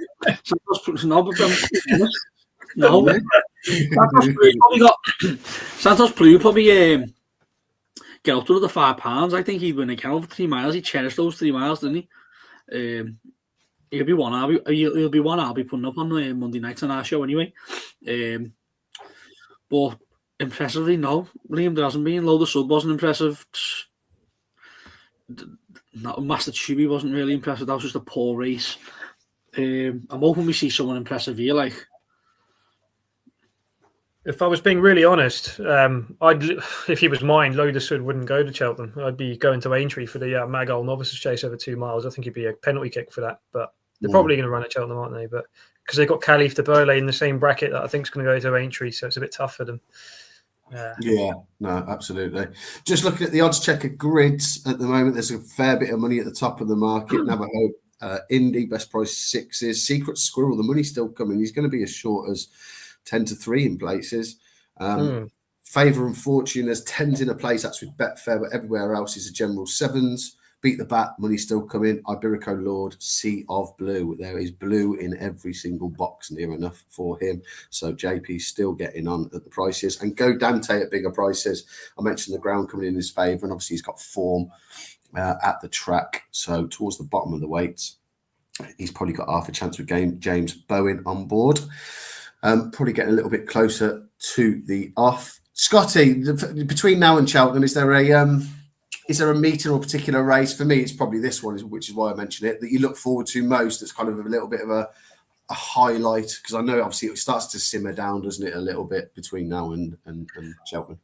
Yeah, this will be the last weekend where I'll have a play really on the punting perspective. I'll still do my profit and loss and do my daily selections, but that will just be my usual stakes. But I do, funny enough, like the Punchestown meeting where they have the Corvega Hurdle. I think it's the Mayor's Hurdle that runs. That's always a nice little race to follow, and I get excited for that one. But yeah, second nature is the Ascot card, isn't it, where they have the grade 1 over 2.5. I'm hoping they don't run Jello there. I'm just praying she doesn't run him there.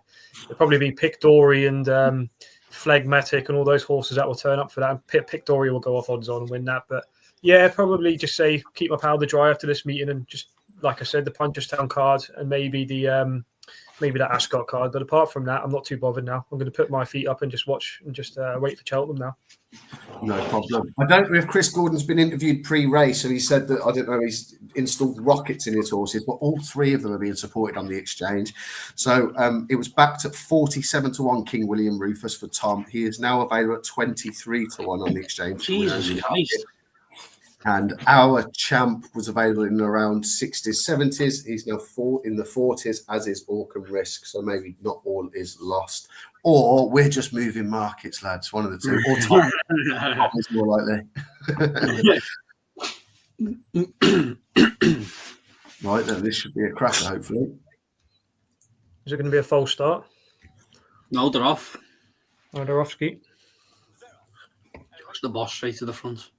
I just want to hear you shouting 3 seconds ahead of me for something that I've backed here. I need one here. You might as well just watch us. If it's our champ, we'll be jumping around, don't worry. What is a Trixie? Is a Trixie a patent without the singles, isn't it? Yeah, just doubles and treble.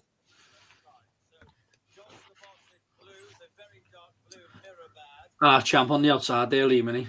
Thieves is back a length behind those in third. Sequin Squirrel nearest the stands. Pink and black jacket with Washington in red and white checks, and then Joy. I know that Secret Squirrel, that. The running rail should be sixth at this stage. Fiercely dark green is next. Then last year's winner, Iberico Lord against the running rail. Beat the bad is then Oakwood risk the winner. On the clip there, that made about. He done that at Cheltenham, didn't he? Yeah, the pace is honest, isn't it? They're always going to go a strong gallop in this, won't they? The first time a run on towards number 2, Willie the Builder. In the early stages of the races, right towards the rear. Navajo Leeds isn't travelling at the back of the field there. And Josh the Boss, just in front there to Miraband, it goes on. And then in behind those is King William Rufus. I'd be very happy if I was on Iberico Lord. He's got him in that midfield settled nicely. Number 3. Slowly there. Lumps up was ahead of this to Oakwood, Risker down, Jack Day. Further back then to Fiercely Proud. He's bang up there early on. He's towards the rear now. Also towards the rear. I'm surprised to see Manila miss our lineup here. Definitely want more of a trip. Yeah, Racing Lee said the same the other day. He thought it'd be better over 2.5, 3 miles. Yeah.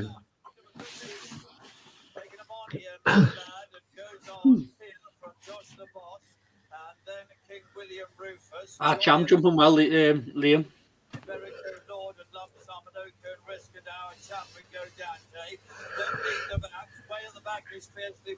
Can't let this horse go clear again like he did at Cheltenham. But as they go past halfway, that is a clear leader. He's almost 10 ahead. King William Rufus in second. Josh Bond, new jacket up against the running rail, is in third. Pink sleeves of Secret Squirrel, wide of these showing fourth as they come towards the home turn. Joyous, the grey, she's fifth. Oakwood, Risk, Washington, and Iberico Lord. Banging company with Lumps on his neck, so Danny trying to make some progress as well. But when they turn into the home Here we turn, go. Winding up for the business end. advantage with Luke Scott showing out in front here. But 6, Go on, 7, Champ. Just keep plugging along there. and Secret Squirrel in second and third. Joyers and Josh the Boss. Go on, Lump Sum, get up there. Oakwood Risk is next. Lump Sum making progress. Go down to him. Pink King William Rufus for Tom. Go on, Lump Sum. right back to them between Oh my God, yeah. Fucking hell, King William Go on, Rufus. Lump Sum. Secret Squirrel's cruising. Come on, Lump Sum. You had your Lump use. Sum coming. You had your use. Come on, Lump Sum. Go on, Lump Sum. Oh, Secret Go on, Squirrel. Lump Sum. Again.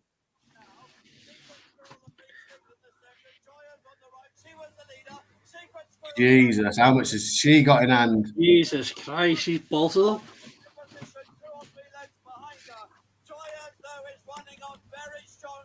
Story of my fucking last few weeks, I tell you. Jesus. Navajo Indy flying home late.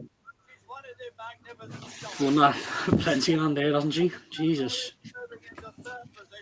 Favourite Fortune is next, then beat the bad and King William Rufus. She had a load in hand, didn't she, Joyce?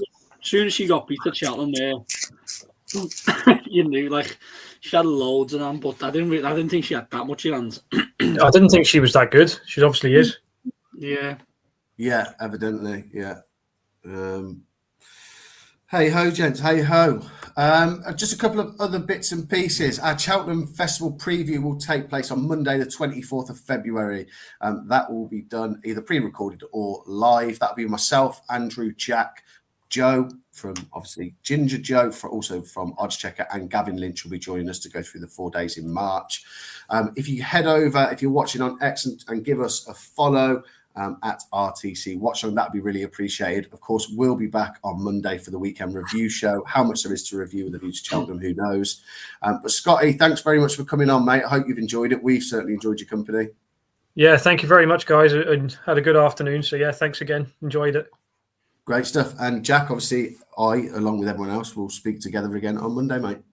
Yeah, thanks, Liam. Nice one, Scotty, coming on. Fortunate to say that Coventry now getting beat 2-1, but Yeah, I'm trying to find the channel. I might just turn the telly off. just thought that'd be the bear of a bad news just before we go. Cheers, No, man. thanks for coming on, Scotty, and thanks to everyone for listening in. Absolutely. See you And Monday we'll night. catch you all again Monday. Nice one. Cheers, lads. Boys. Bye.